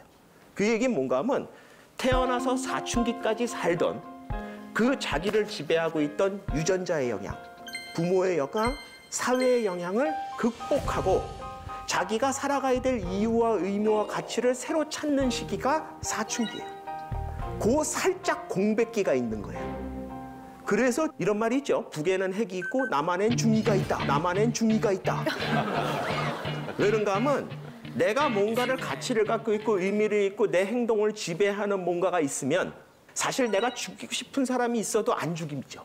여러분들 중에 살다 보면 죽이고 싶은 사람 한두 번쯤은 있어요. 이한희 씨도 있으셨죠? 예. 예. 특히 패 죽이고 싶은. 패 죽이고 싶은, 예. 패자가 붙으면 더 무섭죠. 예. 죽이시진 않으셨죠? 죽이시진 않으셨죠? 예. 대부분 죽이진 않습니다. 왜냐? 사람을 죽이면 안 된다는 가치라든지 수많은 것들이 내 행동을 통제하기 있기 때문에 그래요. 근데 만약 이 내 행동을 통제하고 억제하고 있던 시스템이 약해졌다고 한번 생각을 해보세요. 그러면 내가 죽이고 싶다는 생각을 하는 동시에 이미 발이 나가고 있어요. 그게 중2예요. 대한민국이 사춘기다라는 얘기는 뭔가 하면 대한민국이 지난 70년 동안 살아온 어떻게 보면 그 수많은 것들이 상당 부분은 외국에서 그냥 갖고 들어온 것도 되게 많아요. 흔히 얘기해서 우리나라가 이만한 세계의 유례가 없는 경제 발전을 이룰 수 있었던 거는요. 빨리빨리 그냥 뭐든지 막 받아들이는 거예요. 좋다는 거 다 받아들이는 거예요. 제도도 그렇고 뭐 환경도 그렇고 기술도 그렇고. 그때가 뭐예요? 아이들이 태어나서 날마다 뭔가를 새로 배우면서 클 때예요. 기가 막히게 커요. 그 시기가 지나고 나면 사춘기쯤 되면요. 이건 아닌데. 이제 우리나라 사람들이 이건 아닌데 하는 시기를 찾아가고 있는 거라고 저는 생각을 해요. 저는 그 사춘기에 들어가고 있다. 그러니까 어떻게 보면 한동안은 그 사춘기는 계속 갈 거다라고 생각을 합니다. 그러면은 한동안 우리 국민들이 괴로울 거냐? 맞습니다. 현상적으로는 괴로울 건데 이 과정을 거쳐서 대한민국이 앞으로 어디로 가야 될지, 어떤 가치를 추구할 건지, 어떤 건강한 대한민국 청년으로 성장할 건지를 결정하는 중요한 시기에 와 있다고 생각을 해요. 그래서 이 시기에서 우리가 해야 될 일이 뭐냐? 바로 내가 누군가에 대한 고민을 해봐야 돼요.